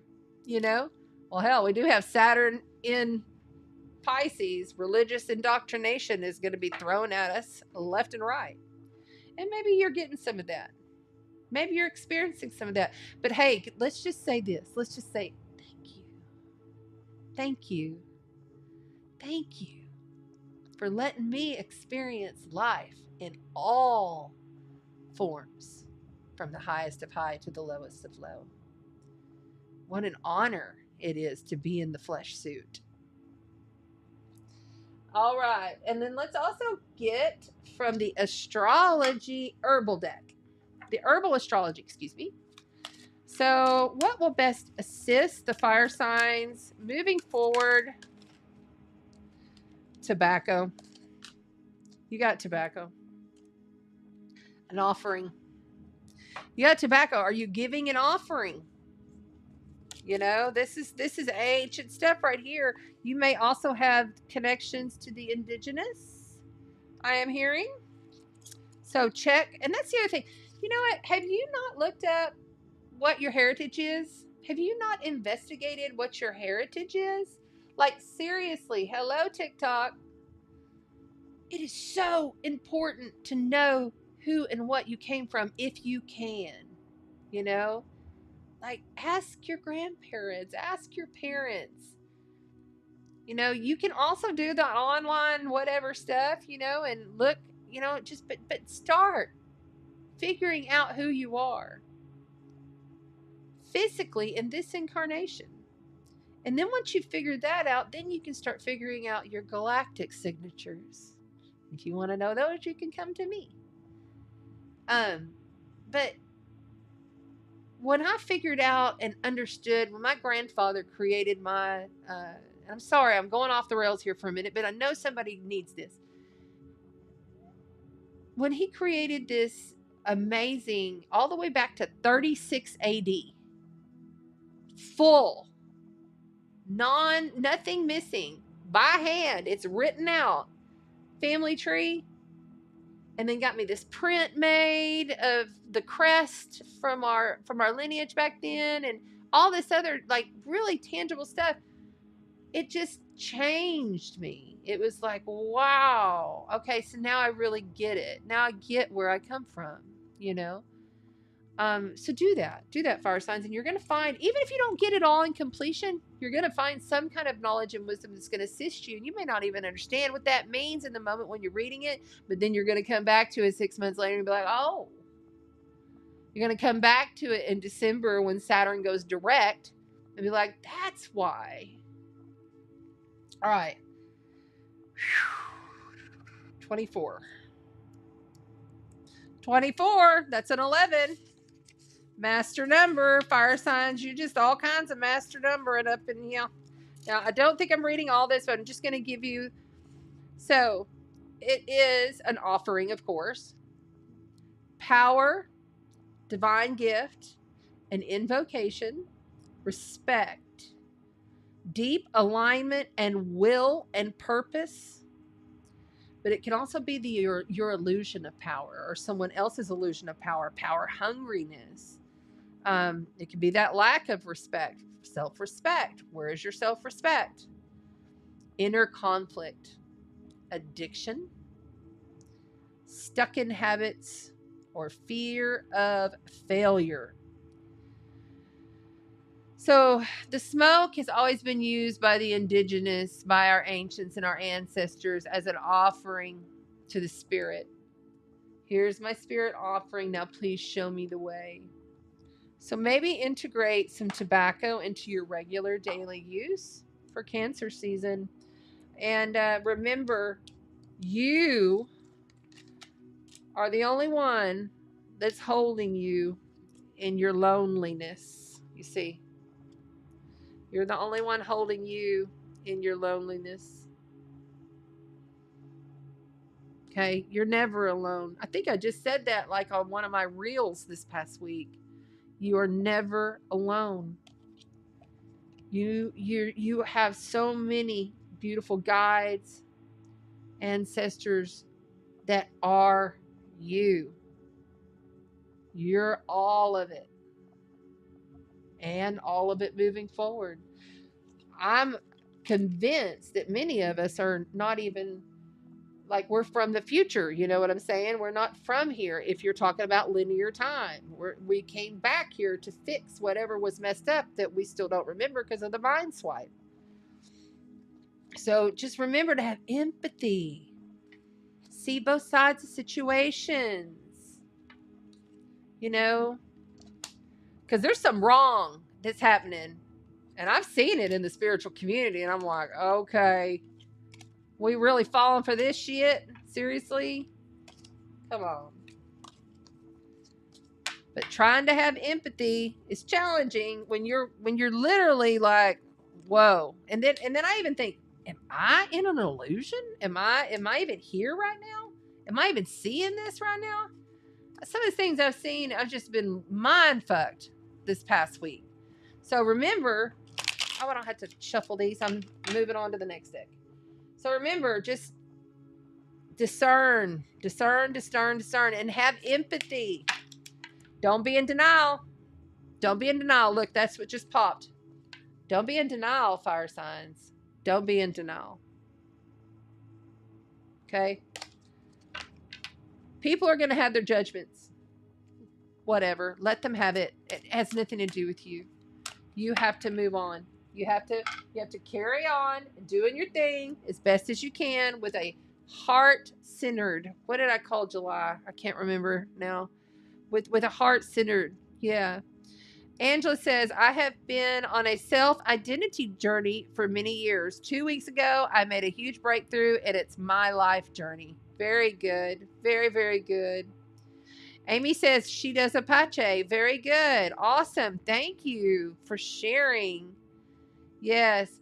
Hi, Kate. I see you there. Kate, the hardest of Utopia, my sweet friend. So glad that you're here. Oh, yeah. Now, if you're wanting to see all the cards, you got to come over to the YouTube. Don't forget to come over to the YouTube. Boss read so far. Thank you. I'm so glad. I'm so glad. Okay. If I'm missing your comments, I'm sorry. You're very welcome, Robin. You're very welcome. Okay, let's keep moving. Let's keep it moving. So that's for fire signs. I love you guys. Now, what's next? Who's next? Earth's next. Thank you, Kat. Thank you so much.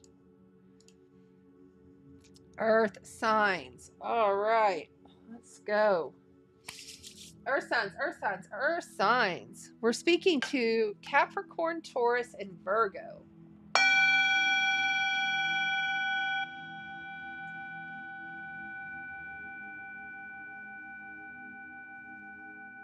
Did you hear that?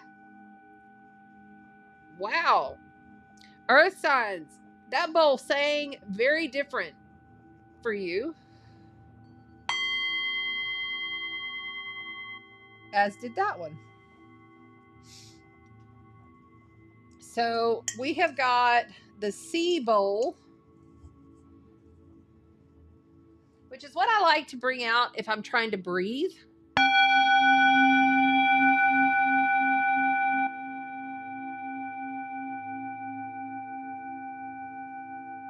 I envision the frequencies from the bowl going through the nose, igniting into light, down into my lungs. Lungs is Cancer season, okay? The lungs.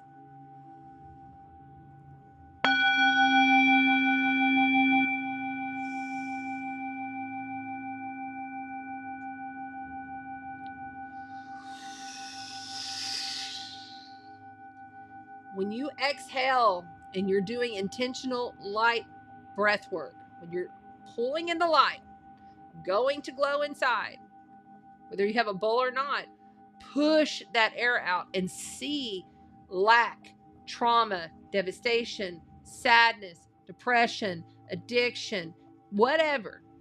See it leaving, as I put it, as a purple cloud. It's a dark, dark purple cloud.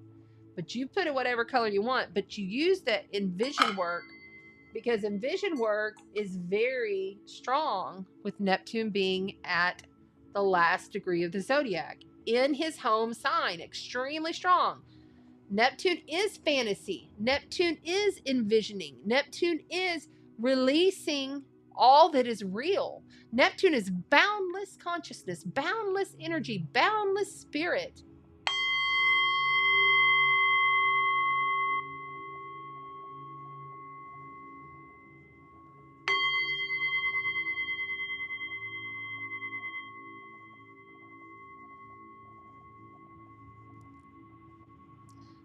That little F bowl will ignite the third eye and the crown.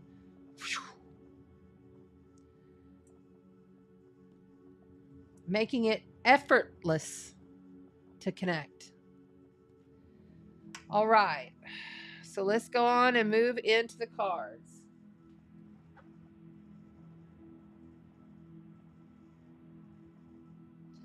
And it looks like the earth signs are going to get the brand new deck that's debuting tonight. It's the Mystical Cats Tarot. The Mystical Cats. Let's go.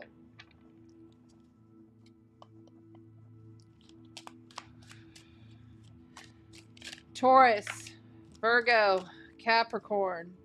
I'm holding these upside down.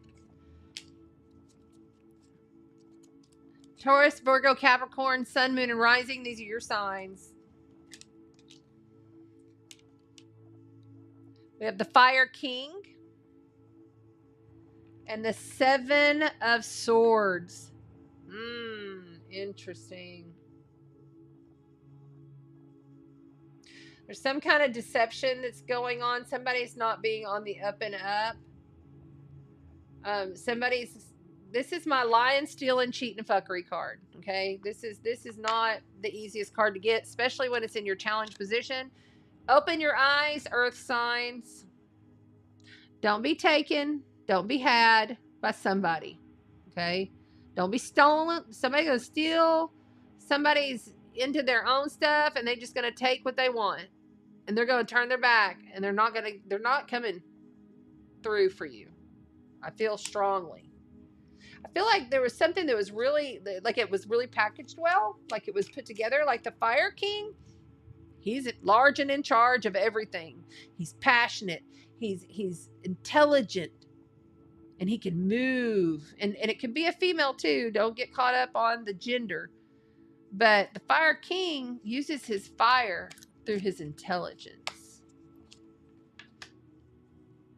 And you have the Three of Sky, the Three of Wands. Wow.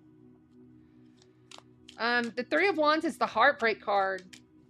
It's the grieving card. It's the loss card.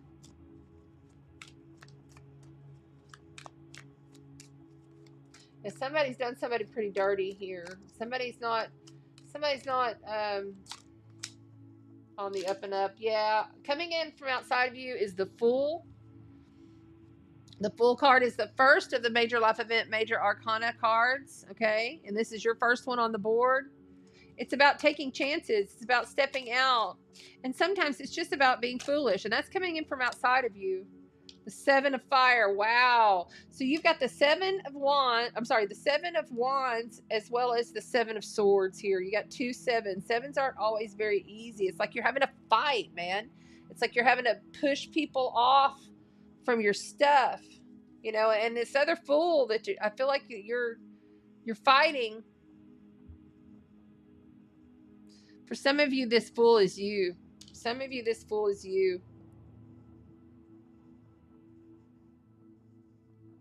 There's some harsh words, some real difficulties going on here, and you feel like you got to keep standing your ground on things. You know, you're like having to continuously stand your ground. You got the Earth Queen here, you know. The Earth Queen, that is Capricorn, Taurus, or Virgo right there. I feel like somebody's watching, paying attention to all of this, and she's just like, Earth sign, stop it already. You know, sometimes grief, sadness, loss, feeling lack, you get it going in your mind and it's going over and over and over, because this is a mental card, and it's like you're feeding the beast. You know, don't feed the beast. What is it? What is it? Don't feed the old earth. Feed the new paradigm, the new way of stepping into your power. When things come in that really hurt you, that rattle you, that you know, you feel like you've been done so wrong and you got to keep fighting for who you are, know that there is a guide there. I feel like this is a person either outside of you or it's actually you in your highest self, your guide, that's really going to bring you back to center, that's really going to bring you back to the moment, the now moment. Being present in the now moment is a big message. There is a 2 of Cups here. So you have a soulmate union. So this could have been a love gone wrong, wrong, wrong, wrong, wrong. You know, you had all this fire, you had all this passion, you had all this love, and then you just got done dirty. You just got done wrong. I'm so sorry, but that's just how it's reading. And it's left you pretty devastated. But this other person, they're going the other direction. You can see that kitty cat? That kitty cat's walking the other way, walking away from you.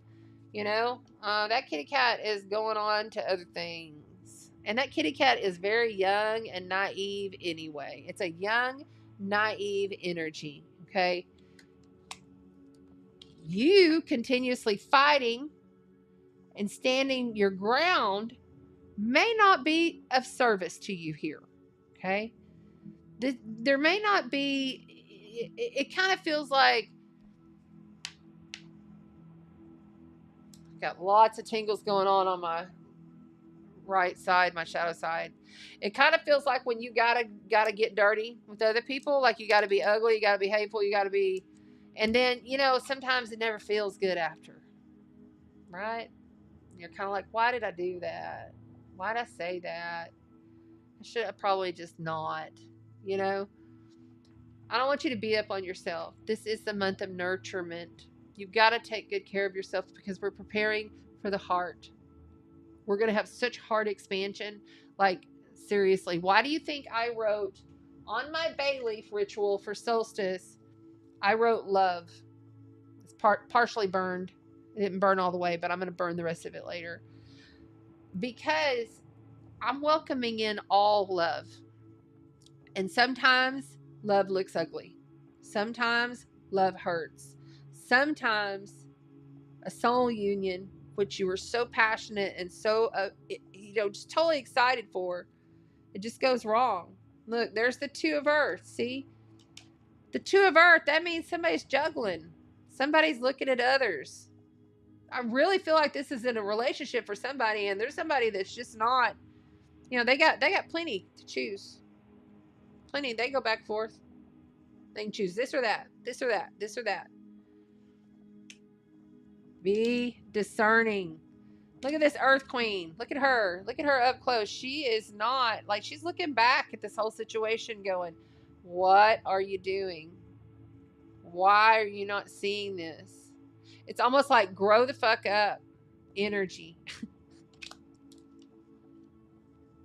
All right, let's keep moving.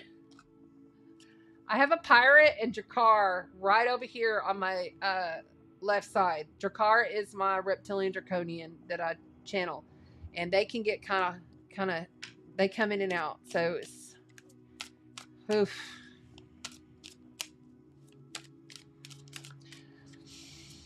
Earth signs, what does your soul have to say? Earth signs, what does the soul say today? If the soul could speak directly to the hearts of Taurus, Virgo, Capricorn, what does the soul say?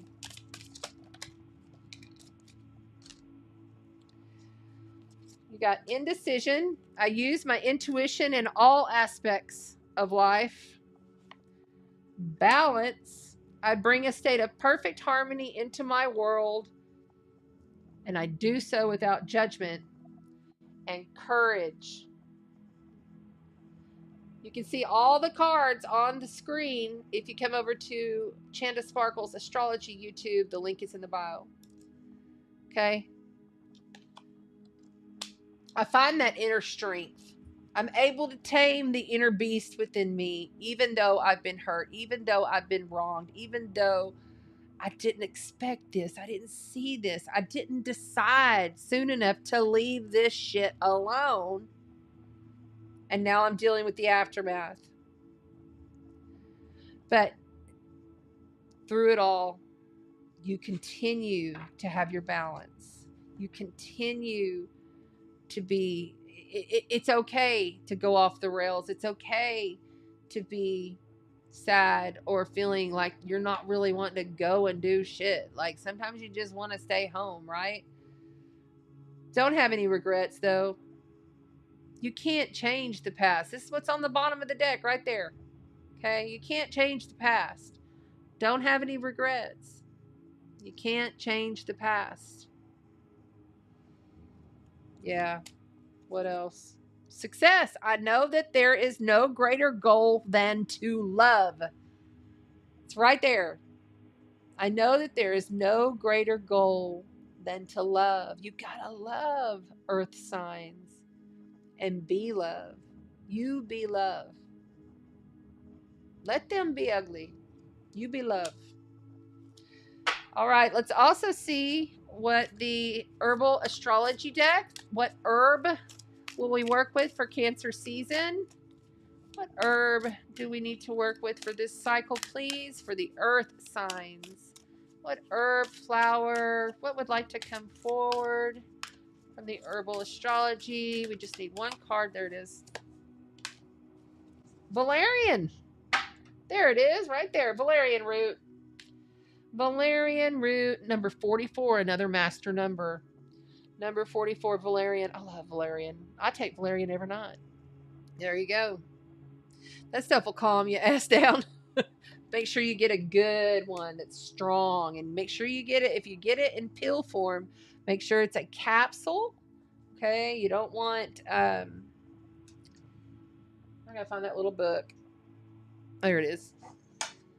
You don't want anything hard. No hard pills. Because you just never know what kind of fucking fillers are up in there. Alright, 44. Inoka shite mo naki nahai. Shite mo nakahanahi. Shasheke mo. Okay. And you can also, I can't believe he said this. You can also get a nice strong dose and put it in that asshole's tea. Put his ass to sleep. Good night.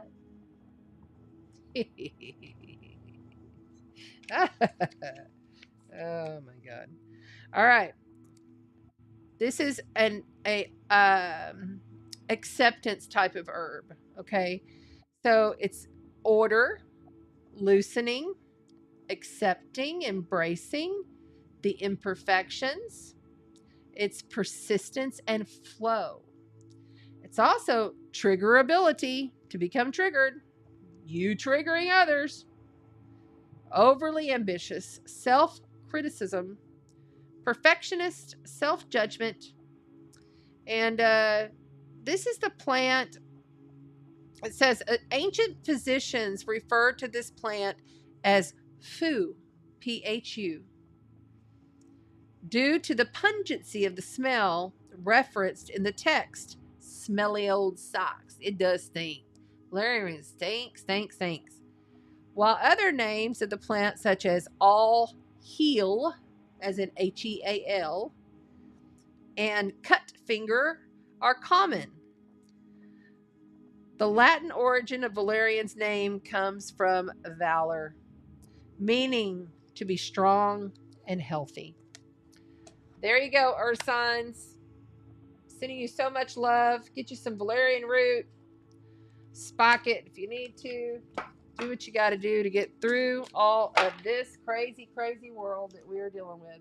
But I'm just saying, you're going to have courage and decisions that you're going to make.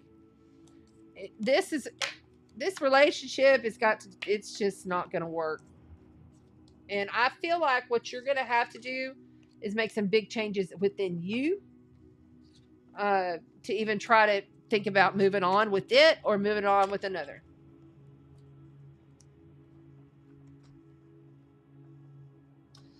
Oh, Jesus. All right, let's get these a good shuffle for the next. Oh, one is wanting to fly. Death. I am learning that endings are merely beginnings.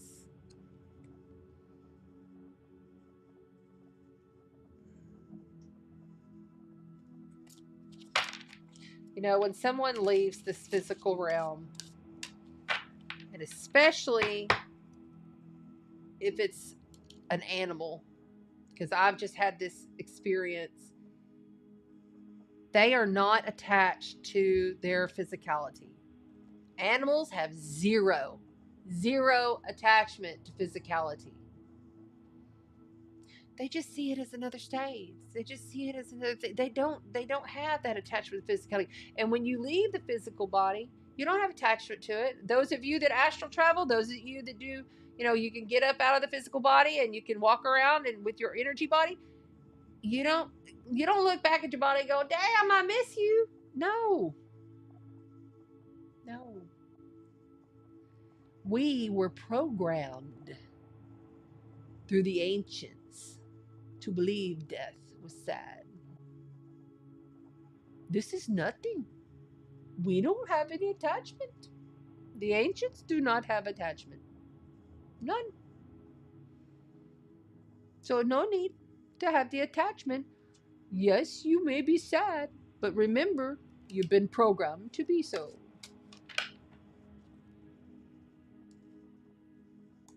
All right.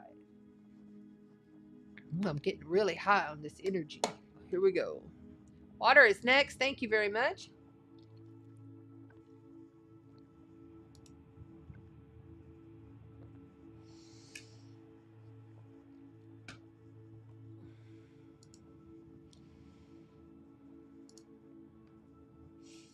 Yes, we are live. All right. Thank you to the earth signs.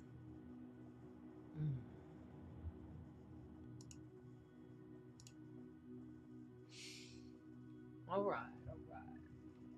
And of course, for the water signs, we're going to use the Mermaid Tarot. And let's do a little clearing for the water signs. We're speaking to Scorpio, Cancer, and Pisces, Sun, Moon, and Rising.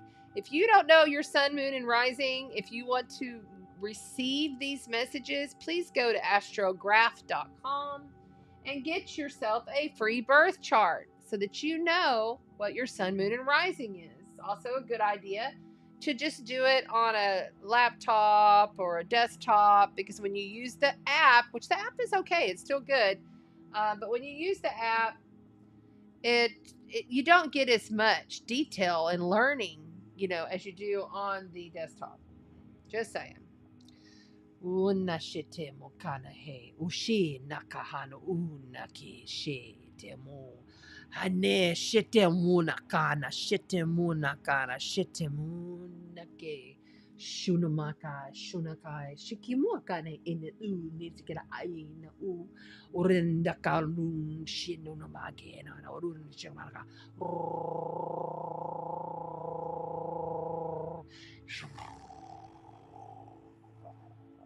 you know ke mashaka de kore ke kira por ke kira mo kara ke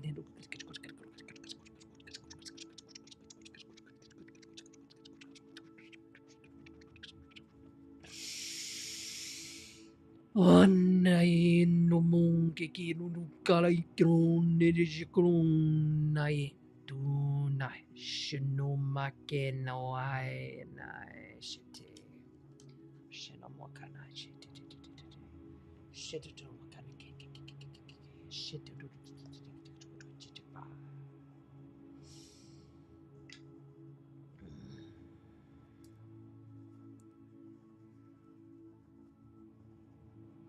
Okay, so we feel like somebody's swimming.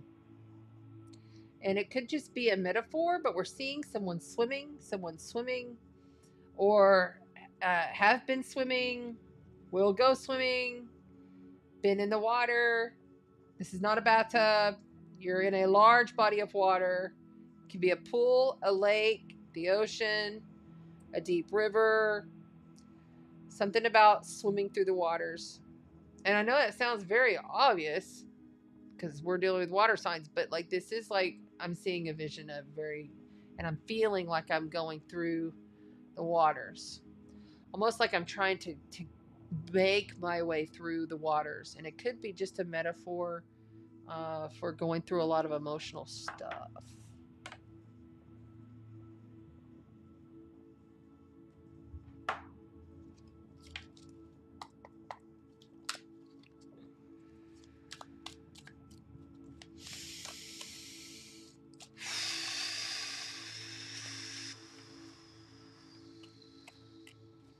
Really high pitched ringing in both of my ears. Water signs. 10 of Wands. Yeah, this has been rough. Okay. 10 of Wands is out here. It's the first card of the night for the water signs. Scorpio, Cancer, and Pisces. By the way, happy birthday. Happy solar return to all of the Cancerians. The 10 of Wands is the end. You've come to the end very triumphantly of something. But you've been carrying this stuff. You know, every single one of those wands on her back. Every single one of these wands on her back. It's been some kind of passionate something that you really put yourself into, something you've been building, something that had your soul and your spirit. Like, you really thought this was all going to pan out. And you did it in some of the most torrentious, difficult, and challenging situations, whether it be work, family, whatever, relationships. This has not been easy, but you're coming to the end, even with your back on fire. You have the Five of Pentacles. In your challenge position, it's all about lack. It's all about, are you able to see the truth here? You know, now you have the Ace of Swords. The Ace of Swords is the truth. It is the truth.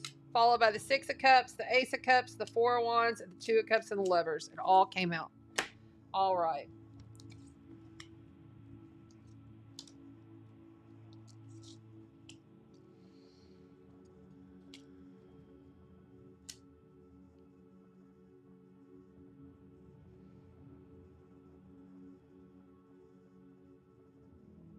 So you got two aces on the board here. You got the Ace of Cups and the Ace of Swords. So this is something new. This is something that's beginning. It's something that, you know, is starting after a very long period of having to go through a lot of shit.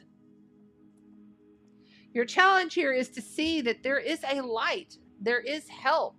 There is it's almost like you're just so in the program of feeling this lack. See here with this Five of Pentacles, you know, she's like, look, you know, we actually do have something here. And he's like so just traumatized in his lack. You see? He can't see it. He feels very left out. He feels very neglected. And it could be a she too. He, she. Don't get caught up on gender.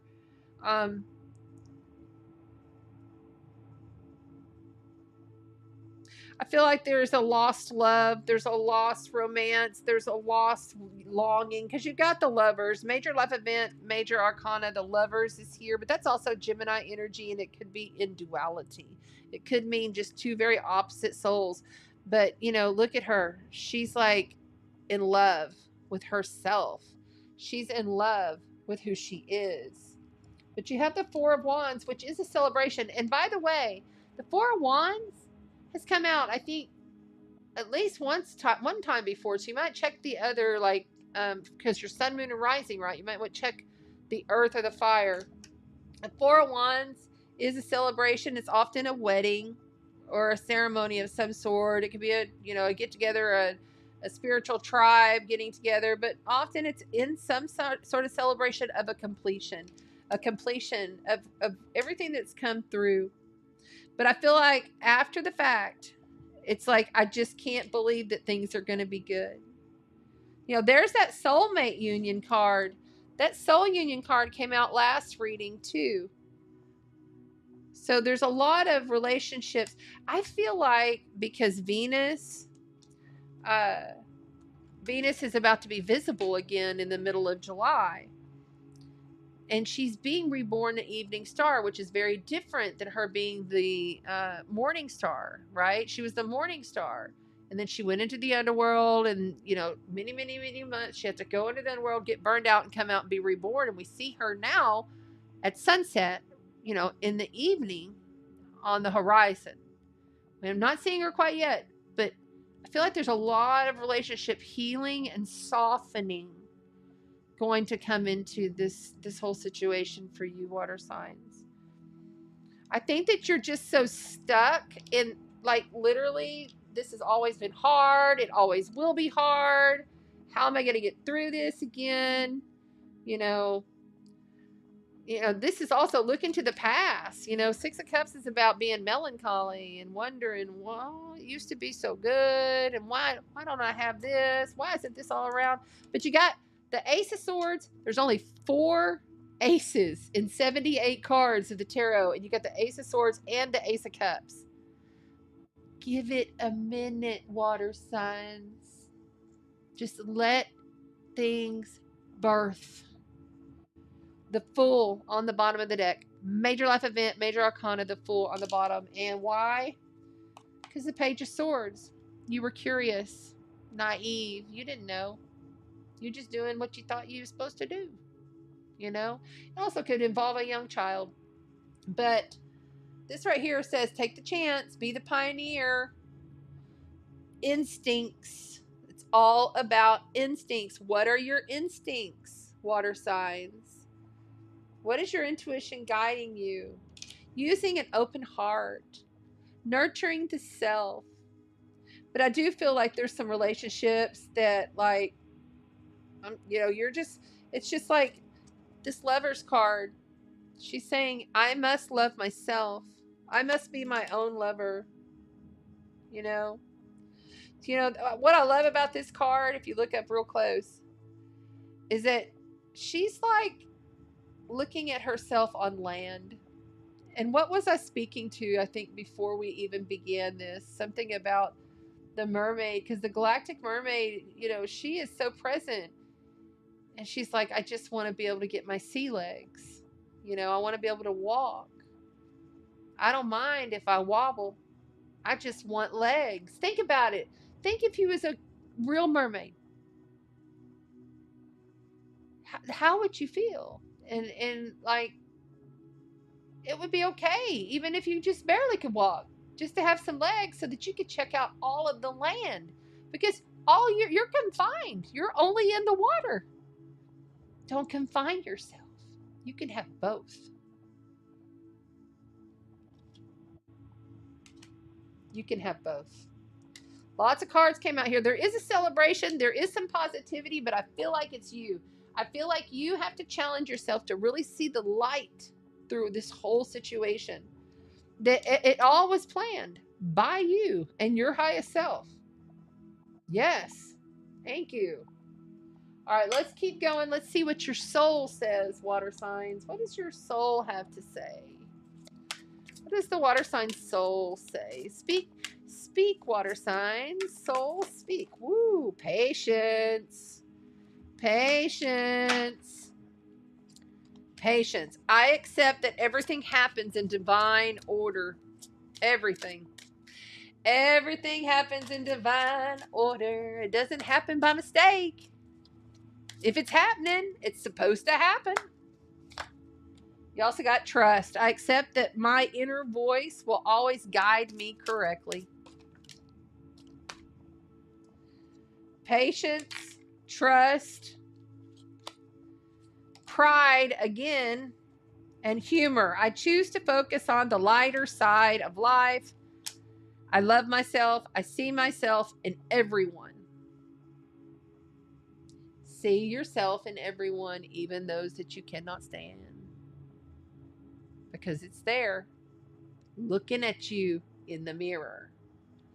Let's also pull a herbal astrology card for, and I'm going to give these a good shuffle. I'm feeling like they need it. All right. For the water signs, what's the herbal astrology got to say for Cancer season? Which herbs should they work with? Which flower? What's coming through for the water signs? Cancer, Scorpio, Pisces. That's it right there.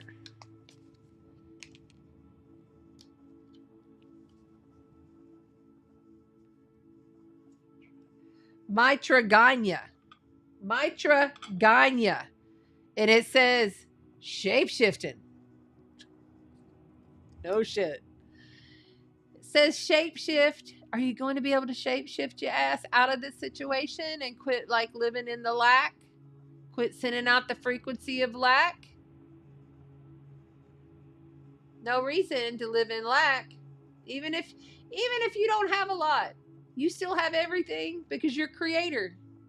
You are creator. Creator is not outside of you. You are creator. Mitraganya. Ganya. 34, which is a 9. And that is to the end of the road and having to start over again. So very similar to that very first card that you got, actually. Right there. But you know what I do love about the Ten of Wands is that they keep going to the end. They don't stop. They keep going. They keep pursuing. This is not, I've already done this. Why am I doing this again? Sorry, y'all. I need the book. There it is. Number 34. Mitraganya. I think I'm saying that.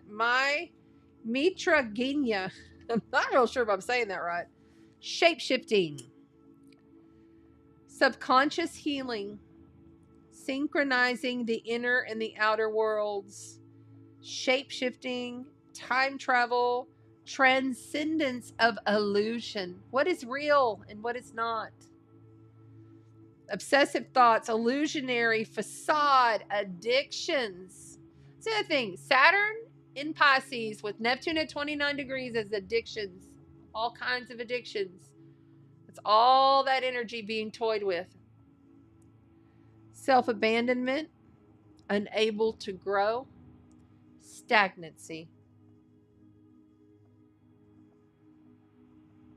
This is a value. They value the indigenous people of South Asia, value the power of this rainforest tree for thousands of years and have used it as a poultice to treat wounds, as well as treatment for a variety of symptoms, including stress, pain, fatigue, and fever. Like cacao leaves in South American highlands, the fresh leaves from the Mitraganya tree are chewed for energy and stamina throughout the day. Maitraganya was revered amongst monks in Asia as it assisted them during long periods of meditation by providing focused attention and positive energy. That is kratom. Holy shift. That's kratom. Duh. Maitraganya. Oh my gosh. That is the kratom leaf. Okay, so hold on. For those that don't know why I'm freaking out, I've been taking kratom for 10 years. I have a very reputable vendor. And I've been taking it to manage my neuropathy. And what they will do, I know all about this. What they will do with this is they would just take the leaf, take it off the tree, and just chew on it. Just chew on the leaf straight up, and then you get all that medicine. It's like having a straight tincture. But I get it in a powder, and sometimes I make a tea, and sometimes I don't have time, and I just toss and wash it. Wow. Holy cow. I thought that looked familiar, but my brain was not functioning until I read it, and I was like, oh my God, it's kratom. Yeah, that's kratom. Kratom, you know what I love about kratom is it gives you, doesn't do it for me anymore because I've been taking it so long. But at first, it gives you this like euphoric, like everything's going to be okay. It helps with ADD, depression. If you have nerve pain, it's the first thing that just took my nerve pain all the way. And that's what I gave up, all those pills. I was like, wow, first thing. And I honor the medicine of the kratom. You know, I really honor it because it has saved me. It has saved me because, I mean, my ends of my feet and hands are totally dead. So if you're dealing with like fibromyalgia or anything like that, you can get some kratom and that will help you a lot. All right. Thank you to the water signs. I love you dearly. Thank you so very much. We're so grateful for the plant medicine of the Maitraganya. Yes. That's amazing. That's amazing. That's right. The highs and lows. You got to have humor. You got to have humor as you go through this life. You know, I mean, I've got a hole in my roof. He said it could cost around $400 or so if you know, he doesn't have to start removing stucco and all of that. But then if that has to happen, then probably going to be up in the thousands. And I'm like, oh, look what just wanted to pop at the very end there for you water signs. The Page of Pentacles. You know, the Page of Pentacles, I love the Page of Pentacles because it's a fresh student that takes its time. They're not really in a big hurry. They really want to absorb and learn. They want to soak up every single thing that they can, and they don't go fast with anything. They go slow. They know their senses. They know their joy. They understand what it is to just be a grounded young mind and a young individual seeking knowledge. You know, so you might just like look at this whole situation from a younger person's perspective, I feel, knowing that this is all shifting in the cycle. But really, you gotta let go of the sadness of feeling left out, abandoned, and all of the lack. That's just, it's gotta go. You know, it's not doing you any good. And the only way you can shift that is by doing something else. Doing something completely else that doesn't remind you of all that, that doesn't bring you into those thoughts. You know, mindless adult coloring books or puzzles or playing a game or, you know, going and doing something that's going to busy you, you know, continuing to build upon projects, shift yourself. And if that doesn't work, just take you some kratom. Because the kratom always makes everything feel a little bit better. Oh, it's so crazy. Okay. Thank you, water signs. Thank you, thank you. I think we're on to air signs. Isn't that correct? I think it... Uh-oh. Hold on. Earth, get out of here. Water, get out of here. There we are. There we are. Thank you. You're very, very welcome. So glad. Oh, cool. Thanks, Amy. Thanks for the confirmations. I have no idea what I just said. Scorpio rising. Nice. I'm a Scorpio rising and Scorpio sun in the first house. Okay, I'm just looking to see if I missed anybody. Okay, I think we're good. We are live on YouTube as well as Facebook. So if you're on the Facebook, if you wouldn't mind sharing, I'd really appreciate it. Don't forget to like, subscribe, share, hit the bell for notifications. Then that way other people find us that are interested in joining, you know, and spreading love and understanding that we all are going through stuff. You know, we're all experiencing stuff. There's no one, I'd be very surprised if there was any spiritual person in this world that wasn't going through something major, you know, or hadn't just, you know, maybe had gone through it just here recently, because we are literally becoming homoluminous beings. The carbon body is disappearing. You know, we're becoming crystallized, and you can feel it in your physicality. You can feel changes happening, and the aches and the pains and everything. It's like growing pains. Remember when you were a kid? I guess it's for the air signs, but remember when you were a kid, air signs, and you had leg pains, like because your legs were growing, and you're like, oh, I get these cramps and leg pains. It's kind of like that. You get physicality pains because you're embodying more light. Sometimes you just got to lay down. You just got to just give it a minute, right? Okay, so let's go ahead and pull on out. What am I doing for you guys? I think I'm going to do a little smudge here for the air signs. Take a little drink.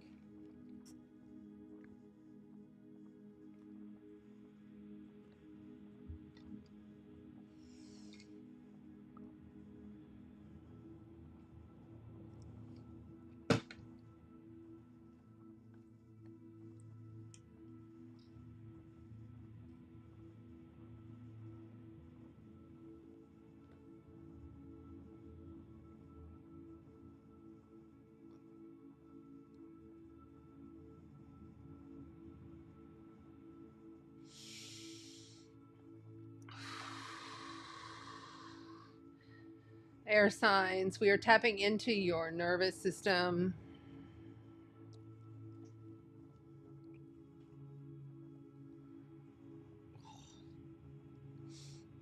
Okay, here we go.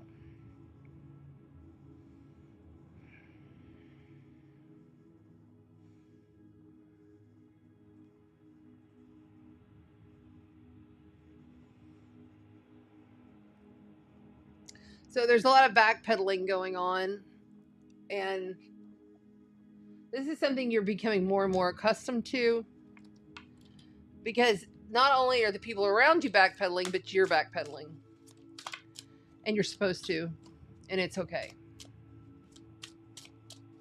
Air signs, we're speaking to Gemini, Libra, and Aquarius, our intellectual geniuses. Sometimes too big for your britches, air signs. All right, coming out in packs. We've got the Queen of Coins.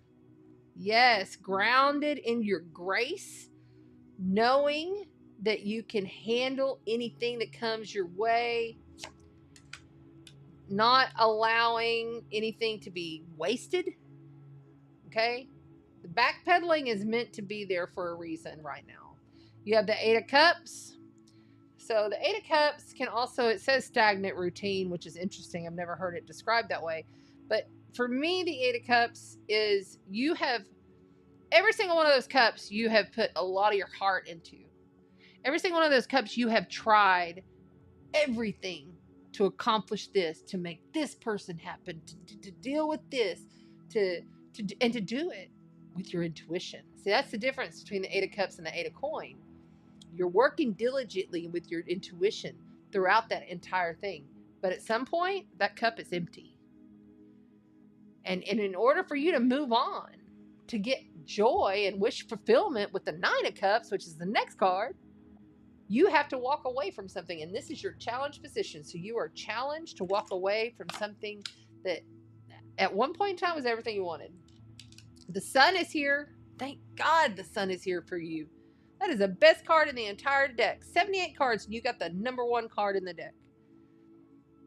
So, you know, there is a light here. There is a presence of joy, bliss, abundance, you know, community. It's all there. It's almost like you can feel it, taste it, smell it, and hold it in your hand. So I want you to take it, everything that you want, everything that you love, everything that you're working for. I want you to take that in your hand. I want you to put it in your heart right now. Eno shitimo kana ha shino kire eno kana para ke shituru de karai shino kur kana mati no ru ri kra shino ru marage eno shino ru ru shino ru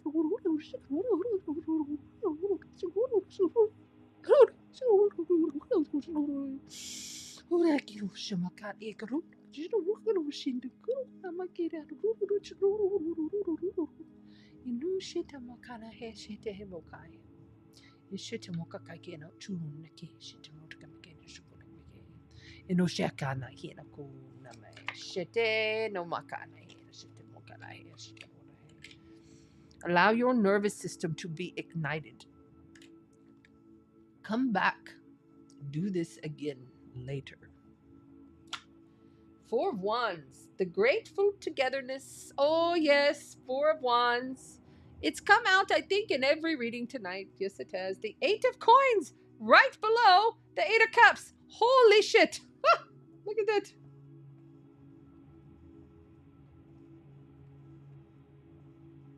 I'm thanking them. Thank you. Thank you. Thank you. We just talked about the Eight of Coins right before, and then we didn't know it was there, and there it is. Oh, air signs. And the King of Cups.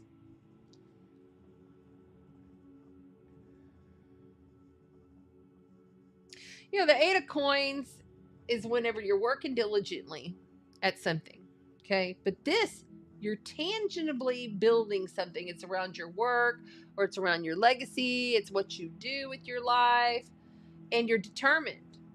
You know, you're not going to stop. You will get there, but you're going to have to walk away from something in order to feel that grace, that ease, that groundedness of this Queen of Coins coming in from outside of you.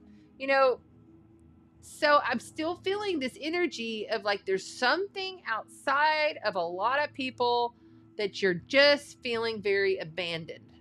You know, like you're just feeling like, why am I not part of that? Why is this? There's a lot of whys going on with the collective consciousness right now. Why is this happening? Whenever that happens and you get into the whys, I want you to remember to drop the why and be wise. Okay, let go of the why, because it doesn't fucking matter why. Wise. When you catch yourself, oh no, I'm gonna step back, I'm gonna be wise. Because I know all this is happening, even though it's hurting me, even though I feel left out. You know, even though I had to walk away from something in order to keep my respect. You know, Queen of Coins, she's got a lot of respect for herself. You know, she's not gonna put up with stuff hurting her over and over. She's wise. Be wise. Air signs. The Eight of Coins says, if you need to find an expert, somebody that's going to work diligent with you, someone that's going to actually go through this with you and help you, fine. But remember, the best number one expert is yourself and your highest self, connecting to your greater self. We're also feeling as though our throat is wanting to be like, so maybe you need to shut up. I'm going to be honest with you. Maybe sometimes you just need to shut up, because air signs, sometimes you just say it and then everything blows up.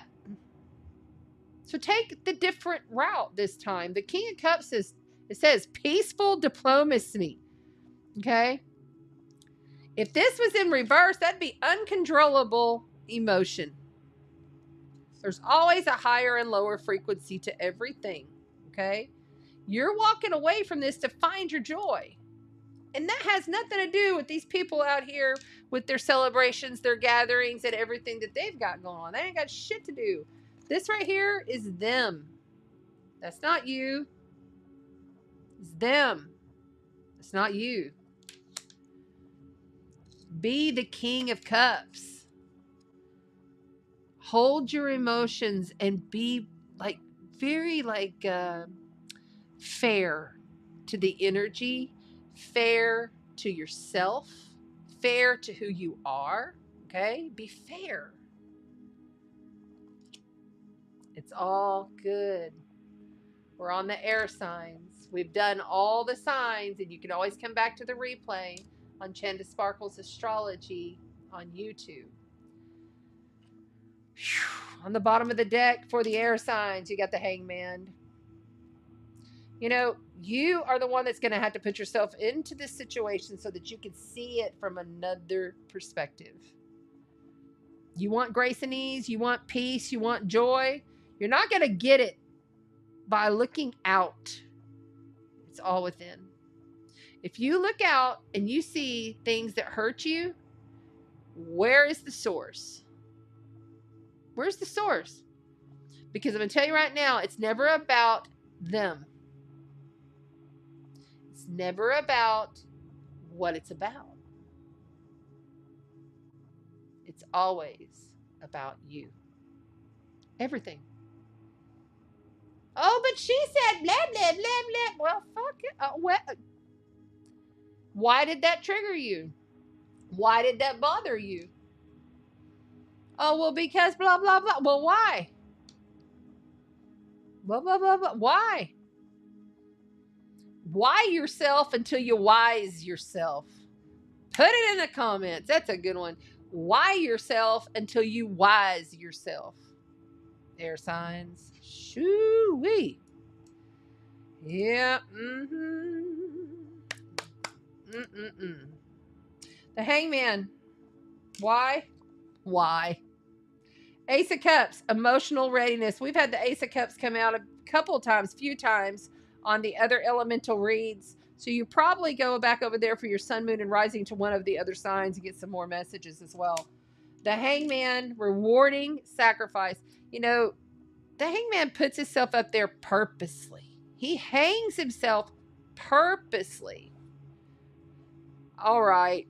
Drakkar, okay, so he said, or he could just be hung. Or was that the pirate? I'm not real sure. Okay, let's keep going.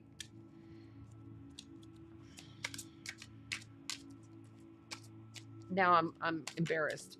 Okay, so let's keep going. Let's go. The soul cards. The soul cards.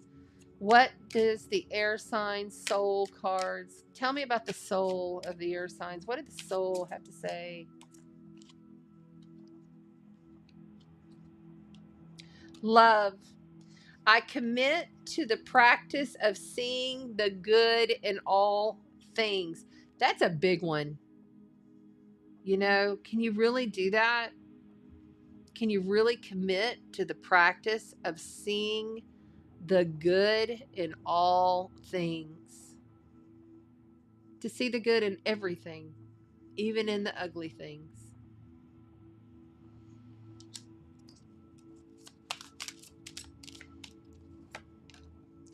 Pride. You know, this card, Pride, and I believe there's 48 cards in this Oracle deck.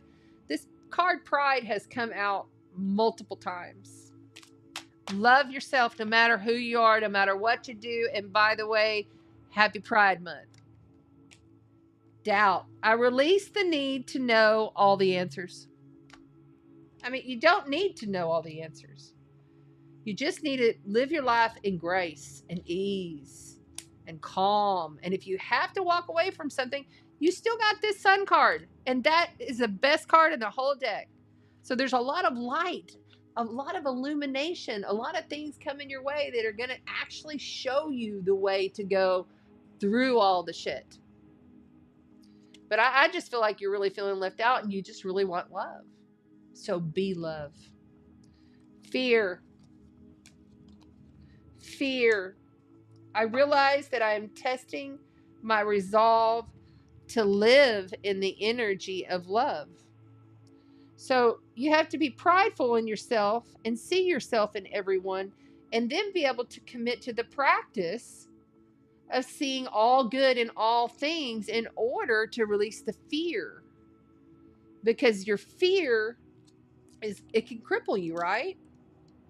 And whatever's going on out there in the world, unless you have a direct line to make a direct difference, leave it. Because majority of what you're seeing on television is a movie. All politics, all this stuff that you're seeing has been placed there purposely. Don't fall for it. Be discerning. Oh, wait, we got to get your herbal astrology card. My bad. Keep on moving here. Sorry. All right. It's just, this is how they want to do it.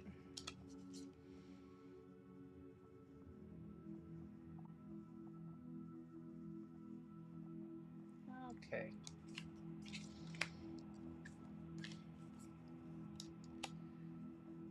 Calendula. The very first card. You got Calendula. Calendula. Calendula, baby. Calendula. That's number 1. Purity. That's cool. I don't even think I've ever pulled that card, quite honestly. I've had this deck for a while. Calendula. Innocence.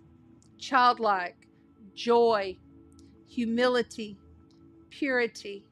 New beginnings. Trusting in life and vitality. Reversed is broken innocence, lack of mindset, inability to access the manifestations, resistance to new beginnings. Calendula was known as the poor man's saffron, as it was used to add color and flavor to foods in place of the more expensive spices. Calendula petals are also added to salads and used as a dye for fabric and in your hair. The extracts made ointments. The medicine healers of Europe prepared a wide array of healing remedies and foods with calendula. Its petals were used to induce menstrual flow, produce sweat during fevers, and cure jaundice. It also aids in treating viruses, stomach ulcers, liver issues, skin infections. It's an astringent and an anti-inflammatory. Used for burns, bruises, and wounds, and can stop bleeding. But it's bright yellow and it's orange flower. You know, it's the real, it can do a lot. See?